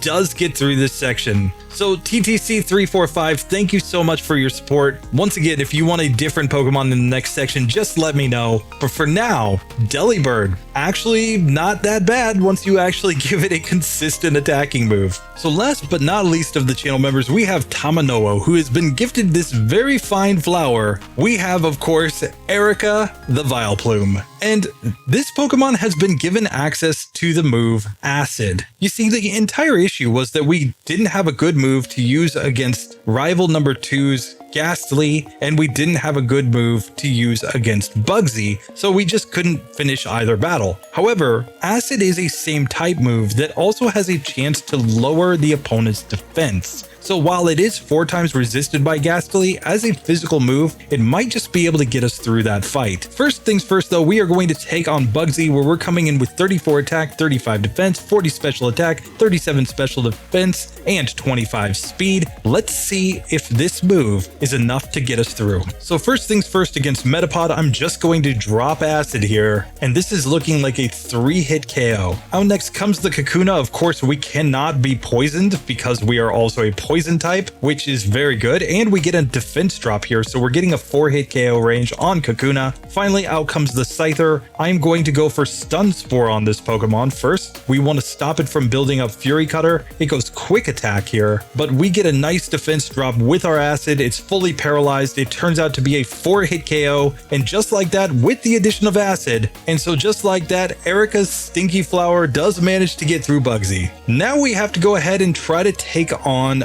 our rival. And this is the one that I'm a little bit more nervous about because we don't really have a good move still for the Ghastly, but let's see if this can work. So we get put to sleep in this first attempt. I really do want to paralyze Ghastly just because I think it's going to take a lot of turns to get through this. And we're hoping for some defense drops here. Fortunately, we can take that Pokemon down though. Quilava comes out next. And Ember does decent damage, but it's not like it's a one-hit or anything. Unfortunately, we're just fully paralyzed and we can't get through on that attempt. Let's see if we can get some better luck. So this time we get through the Ghastly without being paralyzed. We are still slower than this Quilava though, and we get burned, so we're definitely going down on this attempt. This time we get to Quilava on really good health though, and I'm just gonna go all in on attack. He goes Smoke Screen, and unfortunately we just couldn't quite get it. We still probably do need to paralyze that Pokemon. So this time we actually do knock out Quilava in 3 turns thanks to a defense drop. Out comes the Zubat. We are going to paralyze this Pokemon. We really don't want to get hit too many times. It's doing 4 damage per hit with Bite. We get a defense drop and it's fully paralyzed. And just like that, Tamanoa's Vileplume Erica does manage to get through the Bugsy section. So we get to continue to roleplay as the legendary Erica with our acid dropping and all of that.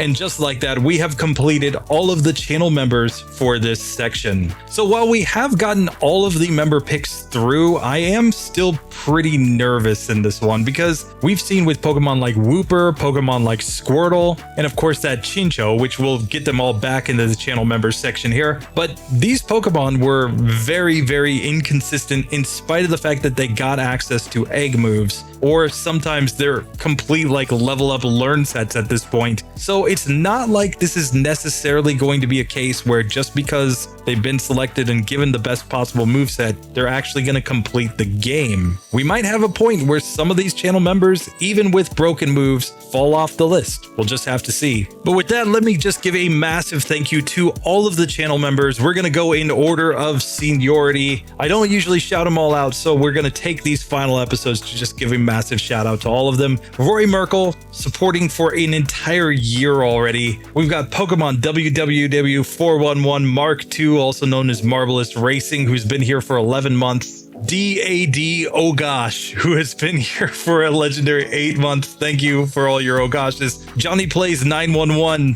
has been here for 7 months.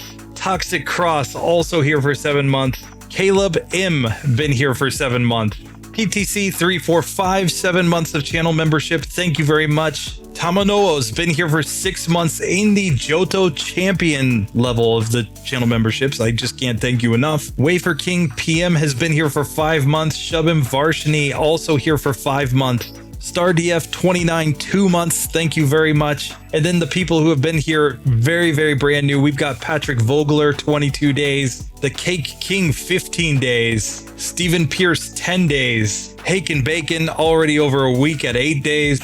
Then Dead Rise for No One and Sable Mike 38, both here for 4 days so far. I look forward to just keeping this whole thing running with you guys. I can't say how much it actually means to me to just have the support of the community. It's always cool just getting new people in and having more opportunities to save Pokemon. And as usual, if you have a Pokemon that you'd like to save in this series, go ahead and drop it in the comment section down below. Consider joining the channel membership. And with that, it's time to finish this series properly. We have a final set of Pokemon. So let's get started with our challengers, starting with the pseudo-legendaries. We are going to look at our Dragonite and our Tyranitar. Let's see if they can get through this or not. Even if they can't, people have noted that we need to at least try Pupitar since its typing is different than Tyranitar. So we're gonna at least do that one as well. Let's just see if we can get the pseudo-legendaries through the Bugsy section. So starting off with Tyranitar, its typing is kind of a double-edged sword. We are going to have weaknesses, of course, against Bugsy and against the rivals Bayleef, but at the same time, we're going to resist things like Lick or Bite from the rival's other Pokemon. So it's just a question of whether or not we can get through basically his aces when we get there. The rock type should actually be pretty darn good when we get into the Slowpoke well though, so I think we're going to skip straight ahead to Bugsy in this one. So now standing directly in front of Bugsy, we have a level 12 Tyranitar with 50 HP. Bite, Leer, Sandstorm, and Screech is our moveset, and we've got 41 attack, 35 defense, has 32 special attack, 33 special defense, and 24 speed. This is a fight where the only Pokemon that we have to worry about is that Scyther. I'm probably going to end up using some sort of like Sandstorm plus Bite strat to try to get through. Let's see if we can get this to go. So first things first, against this Metapod, let's just see the ranges if we just go all in on Bite here. This is going to be a 2-hit KO. Now I'm just going to set up Sandstorm here because I expect he's going to send the Scyther out next. So we knock that Pokemon out. Oh, he actually sends Kakuna out second. Kind of surprised about that, but we will easily knock this one out. And now out comes the Scyther. And now for the Scyther, we go for Bite. Bite did very good damage here. This is looking like maybe a 3-hit KO together with our Sandstorm. And in fact, it's going to be a 4-hit KO because we didn't have enough hits from Sandstorm here. So we're going to end up losing this first attempt, barring a miss. But let's try this again. So in this one, I'm going to try to go just Bite on the first Metapod here. It's a 2-hit KO. He sends out Kakuna second. That's perfectly fine. Now I'm going to set up the Sandstorm. We're not really scared of Poison Sting by any means, and then we'll just bite this one down. Out next comes the Scyther. Sandstorm is still up. We're going to bite it, and basically just hoping to get enough hits from Sandstorm here that we can knock it out. And we in fact do on the second attempt. So the Sandstorm plus Bite combo is enough to get Tyranitar through Bugsy in spite of the fact that we're not really a special attacker. Stab Bite is pretty darn strong in this section of the game. So now we have to take on our rival. The Ghastly should be no issue. I don't think Zubat's going to be too hard. It's all going to come down to that Bayleef. Can we find a way through? If we get really desperate, we can go for something like Mud Slap strats here in order to try to get through this one. So Rival 2 attempt number 1, we are faster than this Ghastly fortunately, so Bite is a 1-hit KO. Out next comes the Bayleef, and unfortunately we are slower than this Pokemon, so we are not going to be able to use flinch strats here. He goes Reflect, and our first Bite does 13 damage, so this is going to be a 4-hit KO. He misses the first Razor Leaf. The second Razor Leaf gets a crit and does a lot of damage, but I think if we had not gotten a critical hit there, we would have been able to knock him out. So I'm going to put the Berry on and try this one again. So this time he misses Poison Powder. He goes for Razor Leaf, but the normal Razor Leaf only does 22 damage here. He misses a Razor Leaf, and then the third Razor Leaf, we survive. So we knock that Pokemon out, we heal with our Berry, and we're just going to bite the Zubat down. So just like that, Tyranitar gets to level 15, and it has completed the Bugsy and Rival 2 section. And as a Rock Dark type, we should be perfectly fine against Whitney. I think we're going to be really good against Morty. So then the question, I guess, is Chuck? Chuck might be really tough on this one. We'll just have to see. This might be a Pokemon that wants to fight Jasmine before Chuck, because if we can get Dig, we might just be able to completely crush Jasmine. We're really just going to be worried about that 4 times weakness to fighting when we get to the Chuck section. But for now, we are progressing in the game with our Tyranitar. Let's see if Dragonite can match up. Now, unlike Tyranitar, Dragonite has no weaknesses in this section of the game, but we do have the fact that we don't have a resistance to things like poison or normal type moves. So in theory, the Slowpoke well is a little bit more difficult with this Pokemon, given that we still don't have a physical damaging move that's any good. We can, of course, learn the move Swift in this section though, and take advantage of our massive attack stat. I'm going to hold off on that for now though. I don't think we necessarily need it. I think Twister's going to get us through pretty much everything, but let's just find out. And fortunately, thanks to our pseudo legendary stats, we have no problem getting through any of these rockets. We make it straight to Jamesy Proton, where I'm just going to spam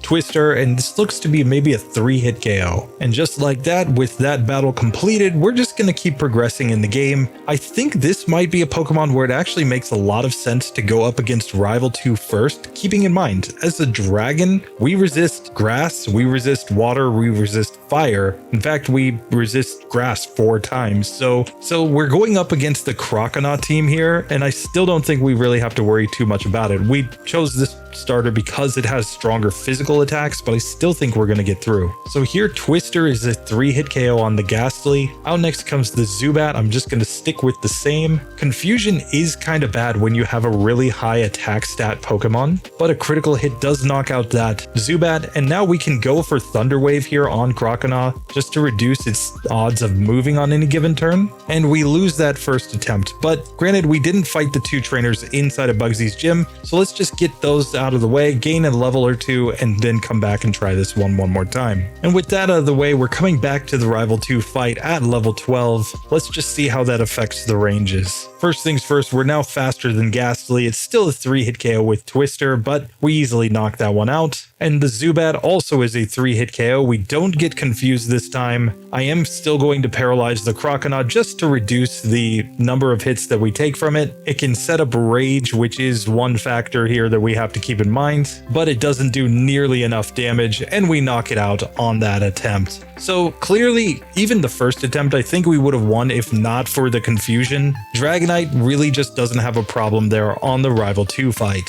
But now we have to get through Bugsy, and he's technically harder here because he could build up Fury Cutter enough to knock us out even though we resist that move. Let's just see how this actually goes though. We're coming in with a level 13 Dragonite with 51 HP, Twister, Leer, Thunder Wave, and Wrap is our moveset. And we have 44 attack, 34 defense, 35 special attack, 35 special defense, and 30 speed. I'm going to give a berry. If we really get in bad shape here, we'll just add on the move Swift, and I think that will get us through just fine, but let's try our moveset as is first. So here, first things first against the Metapod, this appears to be a 2-hit KO with Twister, and we get the flinch, very nice. Out next comes his Scyther. We are going to Thunder Wave this Pokemon so that we have a chance to flinch with our Twister. He switches into Quick Attack, and we did 12 damage with that first hit. So this would be a 5-hit KO here. Still, if we can get him to just not move for a turn or anything, we can easily get through that Pokemon. Here we heal up with the berry, but we really don't need it against this Kakuna. We get poisoned, but that's, again, just not going to matter. We easily win and get to level 15 with our Dragonite. Just like that, we have completely destroyed this section of the game. So as a pseudo-legendary, of course, we expected Dragonite to be pretty darn good in this part of the game. It proves that it is, but in the next part, we actually have a little bit more difficulty than Tyranitar going up against that Miltank. We are going to be, of course, weak to Rollout, and that could affect things. We're also neutrally affected by Stomp, so we'd expect to take a lot more damage in that fight. That being said, if we can just get the right flinch luck after using Thunder Wave, for example, maybe learn a strong physical move, we should, I think, eventually be able to get through that section. But with Dragonite through, it's now time to look at the less evolved forms of these Pokemon. So let's go check out Pupitar. With his 4x weakness to Bayleef, that one might prove to be impossible, but there's only one way to find out. Now, of course, I don't expect Pupitar to struggle against anything before we get to Bugsy and Rival number 2, because again, we've got the rock typing. We're not going to be weak against any sort of poison or normal type moves. So let's skip straight ahead to the final bosses of this section and just see how we do in those fights. So of course we get all the way to Bugsy with no issues, but one thing is pretty obvious. Our Pupitar's bite is a lot weaker than Tyranitar's because it's not a same type move. So I'm a little nervous coming into the Bugsy fight, but I do think we have to fight Bugsy first. I think that Bayleef is just going to be way too hard, especially given the fact that we're outsped. So let's check the stats coming in. We have a level 12 Pupitar with 43 HP. Bite, Leer, Sandstorm, and Screech is the moveset. We're going to hold a berry, and we're coming in with 29 attack, 26 defense, 24 special attack, 26 special defense, and 21 speed. Let's see if we can get anything to go here. So here in the first attempt, of course, we're going to bite on the Metapod. This is appearing to be a 4-hit KO. We do get a flinch there, and we get to knock this one out. Obviously, we only took 1 damage there from its tackle, but here I think we might need to get like a Fury Cutter miss to have any shot. And of course, we go down on the first attempt because Fury Cutter just builds up way too much for this Pokemon. So this time we have Sandstorm already set up as he sends out the Scyther, so that's going to give us a little extra damage output. But still, it looks like we need a Fury Cutter miss to progress. So this time he sends out his Kakuna before the Scyther. We do get poisoned, but we knock that one out and get to level 13. And that's going to boost our damage output slightly here, though we did get a critical hit from Fury Cutter the first turn, so I'm really not feeling too confident in this one. And of course we go down, but still that could be a way that we get through because we would get an extra little boost on the power of our bite. Let's just test this out a little bit more. So here we finally do get the Fury Cutter miss. We are poisoned poisoned, but we did get the Kakuna first, and just like that, Pupitar does get through. So it seems like if you set up Sandstorm immediately on the Metapod and then bite it down,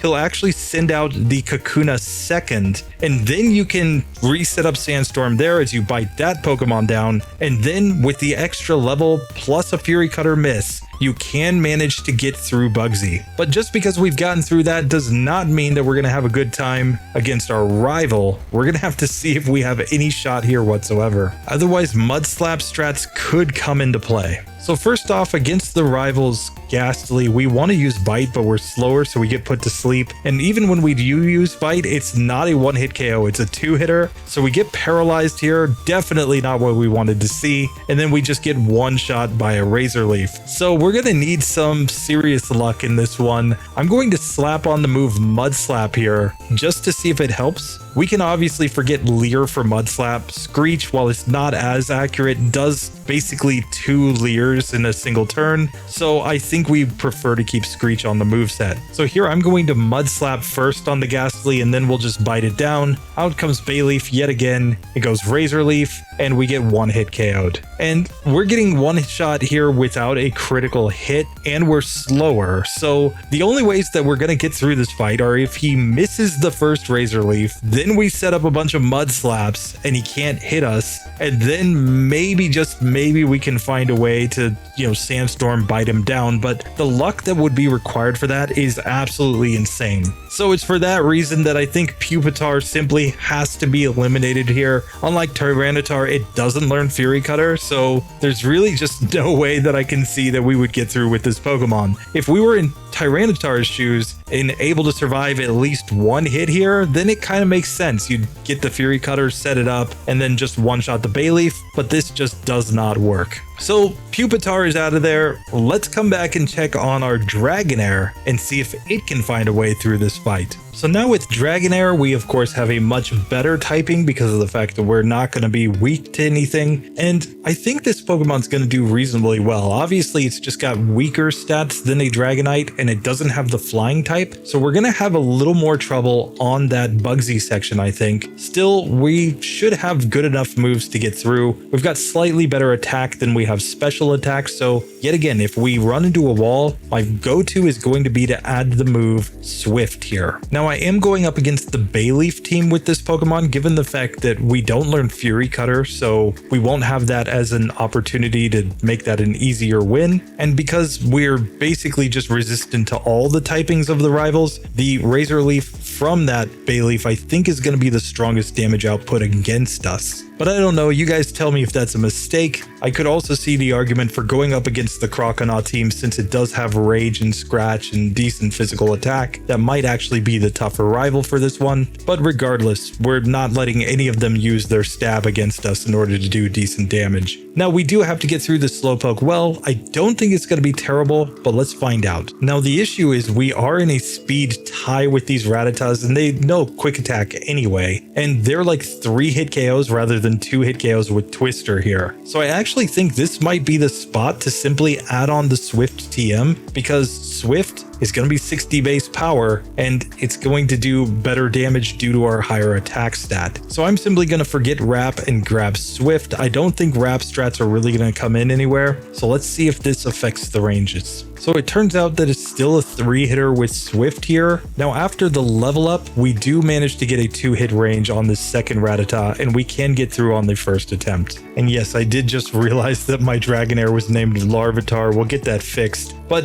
after getting through that first rocket, I don't think there's really any issues. Let's just check on Jamesy Proton. And sure enough, right here on Jamesy Proton, we can go Twister, given the fact that it can get a flinch on this Pokemon, and it's going to do decent damage. We get a critical hit on the second turn, and just like that, we're going to get through as a 4-hit KO on that Coughing. Never in question. But now we have to decide how to progress. I'm going to fight the 2 randos inside of Bugsy's gym, and then I'm going to try rival number 2 first. I think he might be the easier fight. Let's just see. So now at level 12, let's try this rival fight where he's going to lead off, of course, with Ghastly, and our strategy here is going to be to use Twister. We are slower than the Ghastly though by 1 point of speed, and Twister appears to be a 3-hit KO, so ideally we'd actually want to paralyze this Pokemon and then try to knock it out from there. So I'm actually going to go for Paralysis now on Zubat. We get confused, which isn't great, and we can get flinched from Bite. So ideally we want to flinch all of these Pokemon with Twister if we can. We're actually going to lose the first attempt here. Let's try this again, going for some paralysis strats, and then maybe we can get some flinches. So first things first, we use Thunder Wave on Ghastly this time. It's still going to be a 3-hit KO, but now we're guaranteed to outspeed, and we get through without getting paralyzed ourselves. Now on the Zubat, we're once again going to paralyze this Pokemon, and I think we could argue for going either Swift or for Twister here. Either way, it appears to be a 4-hit KO. Finally, we are to the Bayleef, where I'm going for Thunder Wave. I'm going to Leer at this Pokemon, and now let's go into our Swift and just see. With one Leer, we did 12 damage here, so this would be a 5-hit KO. So we might have to go for 2 Leers in order to get a better range here. Obviously, we lose that attempt, but let's try this again. So now back to Bayleef. We've paralyzed it, but it's set up Reflect. So I'm going for Twister to try to get some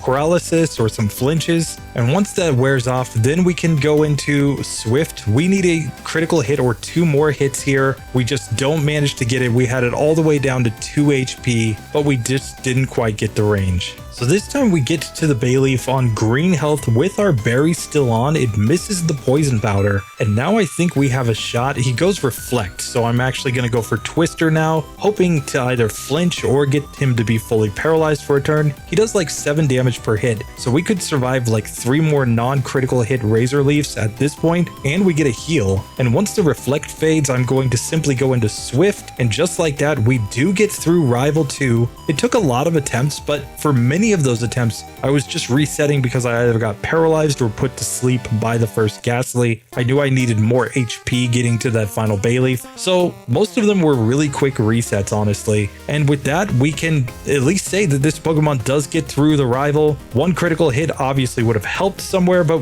we never actually needed a critical hit there. Just paralysis and decent flinch luck was all it takes. But now we've got to take on Bugsy, where we have a level 13 Dragonair with 43 HP. Twister, Leer, Thunder Wave, and Swift is the moveset. We've got 31 attack, 26 defense, 28 special attack, 28 special defense, and 28 speed. So we're going to slap on a berry in this one, and we're just going to have to see how this goes. Paralysis plus flinch luck might be the strategy here. So first things first, on the Metapod, I am going to paralyze this Pokemon, and now I'm just going to spam Twister and see if I can get either paralysis or flinch on every turn. It turns out to be a 3-hitter, but we take no further hits from that. Out comes the Kakuna. We're going to go for the same strategy here, especially after it goes Harden. I don't think there's any reason to go Swift, and it's another 3-hit KO. We avoid the poison, and we are on to the final Scyther. Here I'm going to set up the Thunder Wave, of course, and now go into Twister. He's going to go Quick Attack, trying to outspeed me, but the fact that Twister can at least do decent damage, I think, is the way to go here. But given that he likes to use Quick Attack, I think maybe Leer into Swift is actually better, and it does work. So we do get through on the first attempt, level 15, and Dragonair is progressing in this challenge. And this could be one of those weird situations where an unevolved form actually slightly outperforms its evolved form in the next section, given the fact that we don't have a weakness to rock type, so we're not going to have to worry as much about the rollouts from that Miltank. That being said, the whole fight is probably going to come down to similar strategies for both Dragonair and Dragonite, where we're going to be trying to paralyze our opponent and then go for the para-flinch strategy over and over and over again with the Twister. We'll just have to see if it works out or not, but for now, Dragonair does get through. And now, very quickly before somebody asks, I am not going to be doing the Larvitar because we were eliminated with Pupitar, but it's also because there's no change to the moveset. Larvitar still does not learn Fury Cutter, so it's not like there's an extra move here or anything that would allow us to get through. But the other factor is that Larvitar has 41 base speed. When you compare that to Pupitar, which has 51 base speed, if we weren't outspeeding with Pupitar, we're not going to outspeed with Larvitar. So a lot of people think that because Pupitar is kind of like a cocoon, that maybe it's slower than its unevolved form. That was the case for like Metapod and Kakuna versus Caterpie and Weedle. Pupitar is not slower than Larvitar, so there's just no reason to do the Larvitar run. So with that, Larvitar is eliminated. So just like that, Tyranitar, Dragonite, and Dragonair all passed this section, but Larvitar and Pupitar joined the fail column. We're up to 28 Pokemon failing in this section of the game. Now it's time to get to some of the best of the best though. We have to deal with, of course, Mewtwo, Mew, Lugia, Ho-Oh, and Celebi. I'm going to do the birds first, since they technically have an advantage on the Bugsy gym. We're going to have Aeroblast and Sacred Fire. I think we're just going to crush this section, though technically the Croconaw might pose some challenge to Ho-Oh. So we'll do Lugia first of the birds, and this Pokemon has a couple of disadvantages. Number one is its only attacking move at this point is Aeroblast. We'll learn Safeguard at level 11, but obviously that doesn't give us any additional attacking PP. So we're going to have to learn some TMs. We get access to Swift and Mud Slap in this section of the game, and I'm going to slap those onto this Pokemon just so that we have more PP to work with, because in really tough fights, that might be an issue. We're also neutrally affected by Bug, and we're going to be weak against Dark and Ghost here. So technically, the Rival 2 fight's probably a little bit harder with his Ghastly and his Zubat if we don't one-shot them. And compared to Ho-Oh, I think that Bugsy is going to be a little bit harder as well. So we'll just have to see how this actually works out. We may end up using Mud Slap strats in certain spots in order to get through. But for now, I don't think we're going to have any major issues in the Slowpoke well as long as Aeroblast connects. So let's move straight ahead to the obvious first challenge of this Pokemon, which is to take on the Bugsy gym with our flying type Aeroblast. I think we'll make quick work of the team, but let's find out if that's the case. So standing directly in front of Bugsy with our Lugia, we're at level 12 with 51 HP. We know Aeroblast, Mud Slap, Swift, and Safeguard. I think this fight comes down to whether or not Aeroblast hits. We'll see if it's a one-hitter on the cocoons or not. And we're coming in with 31 attack, 40 defense, 30 special attack, 46 special defense, and 37 speed. Let's find out if this is going to go on the first attempt. So first things first on this Metapod, let's try Aeroblast, and we missed the first one, but the second one does get the one-hit KO. Out comes Kakuna, it's another one-hitter. Now let's see if the two Aeroblasts are enough to take out the Scyther. It goes for Fury Cutter, but we get a one-hitter there. The fact that Aeroblast is same type, plus super effective, plus it has the boost from the Zephyr badge is pretty OP in this section. But now we have to go and take on our rival, where I'm really hoping the same move will one-shot his first two Pokemon, allowing us to get to the Croconaw without too much difficulty. I'm going up against the Croconaw team because it's the only starter that we can have that we don't have a super effective move against at this point in the game. And since Lugia is going to learn things like Hydro Pump via level up, its level up moveset also won't be quite as good against the Croconaw team. So here, let's just test this out and see. First things first, against the Ghastly, we outspeed and we one-shot with the Aeroblast. Same thing against the Zubat, very nice. Now Croconaw, I'm just going to stick with this move, and we don't get a one-hitter. We do get a critical hit though, so it's going to be a two-hit KO, and just like that, we defeat rival number 2, and we're on to the next section. Now, obviously, we are going to be at a pretty big disadvantage when we come up against Miltank with its rollouts. I think we're going to have to go for some like Mud Slap strats in order to get through that one, because we just aren't going to have many good TMs to use in this next section against the Miltank if it outspeeds us. Keep in mind, we're in the slow level up group, so we're not going to gain very many levels before we go to that fight. For now, however, we have managed to get through this section, so just like that, Lugia moves on. So unlike Lugia, we're going to 4 times resist Fury Cutter with this Ho-Oh, and obviously Sacred Fire is going to be super effective in Bugsy's gym, but the problem is going to be that we're weak against the Croconaw, and our same type move is going to be resisted. So we're going to have to rely, I think, on Swift strats there there to get through. The big thing about this Pokemon is that it's slanted more towards attack and special defense with its stat spread. So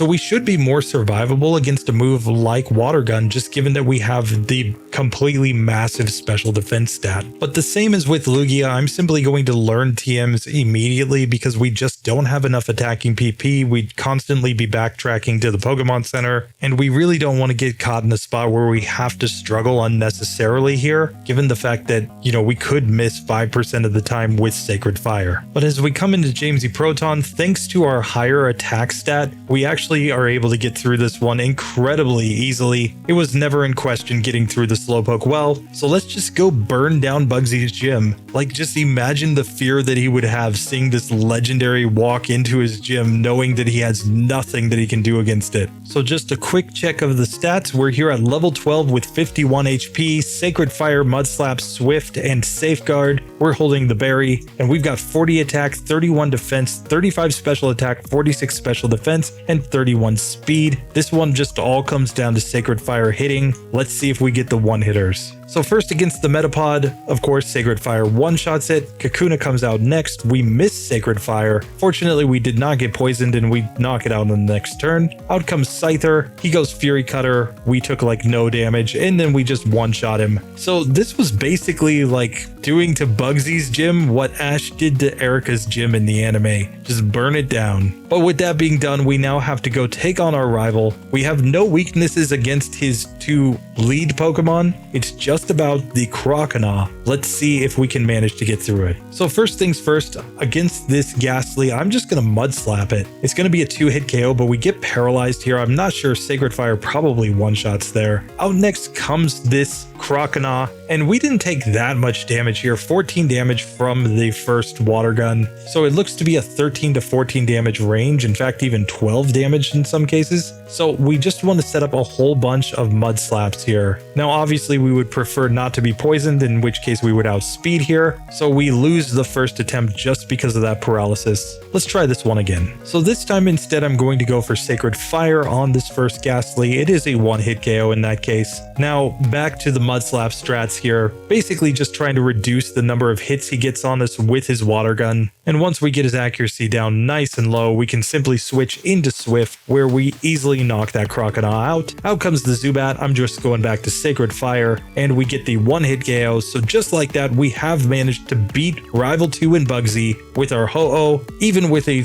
light type disadvantage there. It doesn't really matter against the Croconaw because its Water Gun just simply doesn't do enough damage against this Pokemon. That being said, the next section against Whitney's Miltank has me very, very nervous. Number one, because we are a Fire Flying type, we're going to be 4 times weak to Rollout, and when you look at our stats, our worst stats are speed and defense. So we should theoretically take a lot of damage from a Rollout, even though it's not a same type move. And with our lower speed, we're probably not going to outspeed the Miltank, and we don't really have any tools to help us outspeed. So that one might turn out to be at least borderline impossible. We're gonna have to see. For now though, we do manage to get through with Ho-Oh, and it's added to the pass column. So now we're down to the final 3 more Pokemon to take on this section. I think we're gonna go 3 for 3, though Celebi could be the one that's the most up in the air. I don't know though. We are weak against Fury Cutter, so it's possible Mew goes down. It's possible, I guess, that Mewtwo goes down. I don't think Mewtwo's going down though. I think Mewtwo's gonna crush. Let's find out though. If we get all 3 of these through, we will be up to 132 Pokemon passing this section. We're already over 50% of the Pokedex getting through the first 2 gyms on minimum battles. Let's see if we finish on a high. I'm going to go in what I think is the order of increasing difficulty. So starting with Mewtwo, then Mew, and finally Celebi. So obviously Mewtwo with its same type move and Confusion is going to have no difficulty getting through the Slowpoke well. I would expect basically everything down there to just be one-hit KOs. So let's make our way instead straight to Rival 2, who I think is the easier of the 2 bosses in this section. Keeping in mind, we're going to have a super effective move against Ghastly and Zubat, and his Bayleef isn't really going to be able to do that much to us because we have really good special defense. So I think we're going to get through that just fine, and it's going to be a question about how we do against the Scyther on Bugsy's team. Still, the fact that we have the highest special attack stat in basically Pokemon history at this point pretty much means we're gonna crush here, but let's find out if it's actually the case, or do we actually have a random kind of range there on that Scyther. And after fighting all the rando trainers, we're ready to take our first shot at rival number 2 here. He's gonna lead off with his Ghastly, but I'm just going Confusion here. It is a one-hit KO. Out next comes the Zubat, another Confusion, another one-hitter, and finally the Bayleef. Let's just see how much damage we do. We did 17 damage there, so this is going to be a 3-hit KO. We get poisoned, but I do not think that matters. And just like that, we win on the first attempt. So the rival goes down very, very easily, but now it's time to see if Bugsy presents any challenge whatsoever. And as we come into this fight, we are at level 13 with 55 HP. Confusion, Disable, and Barrier is our moveset. We could learn something like Swift, but I don't think we'd ever want to. I think Confusion's good enough. And we are coming in with 38 attack, 33 defense, 49 special attack, 33 special defense, and 43 speed. Let's just see how this goes. So first things first, against the Metapod, Confusion just one-shots it with a critical hit. Scyther comes out second. I'm going Confusion. We can even go Disable on Fury Cutter now, so he can't build up the Fury Cutter, or keep spamming our Confusion. It's a 3-hit KO. Finally, there's a Kakuna. There was a Kakuna. We win. We get to level 15. Easy, easy game. And with that, we have completed this section. I do not foresee Mewtwo having any struggles in the near future. Keep in mind, we can disable moves on opponents, and disable is actually useful in Gen 2 since you can disable whatever is the last move that they used. So you can get situations where you like disable rollout, they can't move for a turn, etc. And you can stop those moves from building up. And we have such a massive move pool in the next section that I don't see any way we're going to struggle. I mean, maybe Jasmine, maybe, but I think this Pokemon definitely gets to the Elite Four with its ridiculous moveset and its ridiculous stats. If anything holds it back, it's going to be the slow level up group. But now that we get our Mewtwo through, we now have to check on Mew, who has some advantages and some disadvantages compared to Mewtwo. Let's check in on it. So obviously Mew has lower stats than a Mewtwo, though they are completely balanced at 100 in every single stat. And we also start with only Pound and Transform in this section of the game. I'm not sure if Transform strats are ever going to be a thing. We'll have to see. But because of the fact that we don't have a same type move like Confusion, it's not like anything is guaranteed to be easy. That being said, we have one massive advantage, which is that we can learn every single TM in the game. And that effectively means that we should always have a strategy to get through every opponent, and we are in the medium slow level up group, so we level up a lot faster in this part of the game. So I think I'm gonna go get access to Swift right now. I think since it is a natural upgrade on Pound, and Pound isn't gonna do that much damage, this is a spot where Swift makes a lot of sense. But sure enough, we managed to get to Jamesy Proton with no difficulties here. I didn't even heal coming into this fight, but still we're going to easily win on the first attempt. And we get to level 14. And after beating the rando trainers, I'm actually going to go take on the rival first. Let's just see. We obviously have to learn Mud Slap here in order to get through the Ghastly, but I do think I have a strategy in mind of how to complete this section. So first things first on Ghastly, we go for Mud Slap. We get an easy 2-hit KO. Out next comes the Zubat as we get to level 16. I use Swift once here, and now I'm actually going to transform into Zubat. The logic here is simple. We are now 4 times resistant to Razor Leaf, and we can't be poisoned. So we can go for something like Supersonic here on this Bayleef if we can ever not hit ourselves in Confusion. And now we can use Leech Life, which should be super effective. It's not going to heal that much damage back though. And we can even Bite here to try to deal damage. Let's try this again. The obvious issue with that strategy though is that we lowered all of our stats. I just thought it would be funny to at least try to transform once in this. So instead, let's come into the Bayleef where we can simply spam Swift. And I'm actually going to Mud Slap it a few times now that it's set up a Reflect.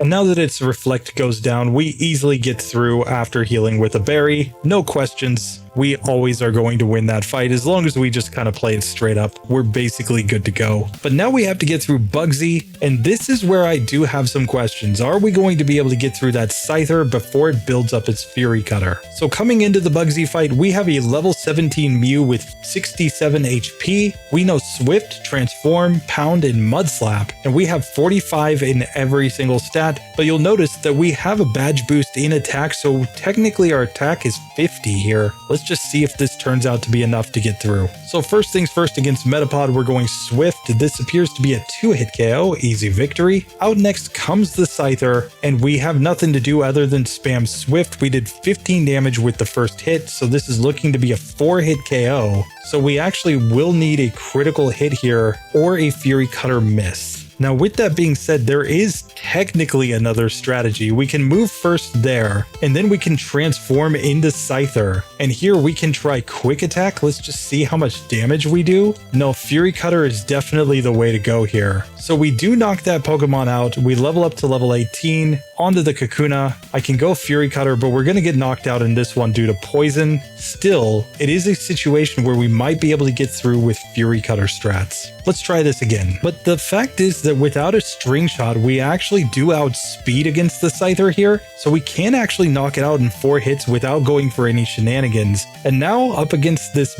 Kakuna, I think we just spam Swift. It uses Poison Sting, but that's a 2-hit KO. So I clearly just didn't realize that I had a String Shot on me the first attempt there. Without that String Shot, just go all in on Swift. It's never in question to be able to win that fight. And so just like that, Mew does move on, and obviously in the next section we can learn any TM that's available. So we're always going to have some opportunity to find some move that maybe will help us, and we have excellent stats. So I don't think we're going to struggle too much. If this Pokemon struggles against Whitney, basically everything will. For now though, we have gotten Mew through and we can progress in the game. So Celebi, of course, is the scariest of these mythical Pokemon in this section because of the fact that it has a 4x weakness to Bug. It's going to be weak against Quillava's Ember. It's going to be weak against Bite. It's going to be weak against Leech Life. It's going to be weak against Lick. It has so many type weaknesses in this section of the game. Its one advantage is that it has Stab Confusion already. It knows Recover. It can even go for Leech Seed strats in order to try to maybe just leech back some health off opponents. And of course, it has amazing stats. That being said, it is definitely not guaranteed that we're going to get through this section with this Pokemon on minimum battles. If we get really desperate, we can go for Swift as a damage dealing move here. Obviously, since we have basically an equivalent amount of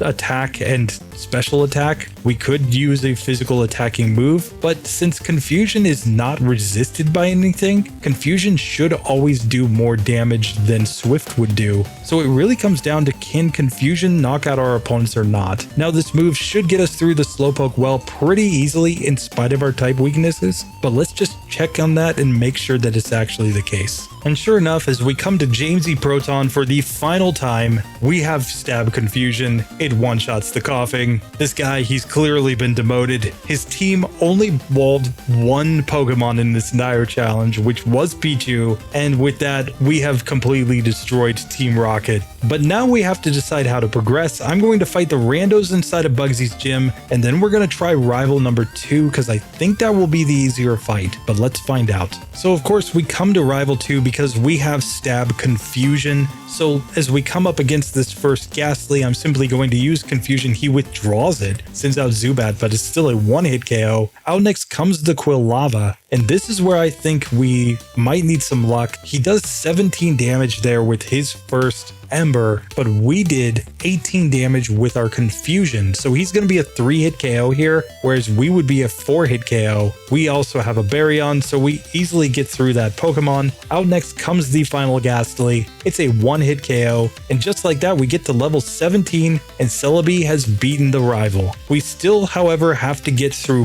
Bugsy. Kakuna shouldn't be a problem. We're just going to one-shot it with a Confusion. Metapod's probably at most a 2-hit KO. The real question is that Scyther. How many turns does it take us to knock it out? And can it knock us out fast enough to prevent us from getting that within a reasonable range? Let's find out. We have a level 17 Celebi with 67 HP. Confusion, Leech Seed, Recover, and Heal Bell is our moveset. We have 45 in every single stat, but as mentioned before, our attack stat is actually technically a little bit higher at 50 because of our badge boost from the Zephyr badge. It's not going to matter here because we are just using Confusion. So in the first attempt here against Bugsy, there are a lot of strategies that we could go through here. I'm going to try Leech Seed here and now go into Confusion. We knock out the Metapod. I just did that in case we didn't knock it out in one hit. Now we outspeed the Scyther. We use Confusion, and its first Fury Cutter did 14 damage here. Now it's looking like we have a 3 or 4 hit KO range. We get a 4 hit range here. We confused the Scyther. It was all the way down to 1 HP. So it's possible that a better range gets us through that in 3 hits, or Confusion is the way that we could get through this. So on the second attempt, we're back to the Scyther, and I just want to see if we get a better range here. And unfortunately, yet again, it survives on 1 HP. It does seem like the damage range is just coming down to random luck here. So I do think there is a 3-hit range on this Pokemon. This time we get a critical hit turn 1 though that confuses the Scyther. And so even with it not hitting itself in Confusion, we're definitely going to knock it out in 3 turns. The critical hit was all it took there. Now out comes the Kakuna. It's a 1-hit KO. And just like that, Celebi gets to level 18 and completes this section. So we have taken Celebi, the mythical Pokemon of Gen 2, the god of the Ilex Forest, and put it through 2 of what should have been the toughest gyms for this Pokemon on minimum battles, in the form of first Falkner and then Bugsy, and it has come out still standing. That is the power of excellent stats, of course, as well as having a good same type move at the beginning of the game. Now the question is, how do we do going forward? Our next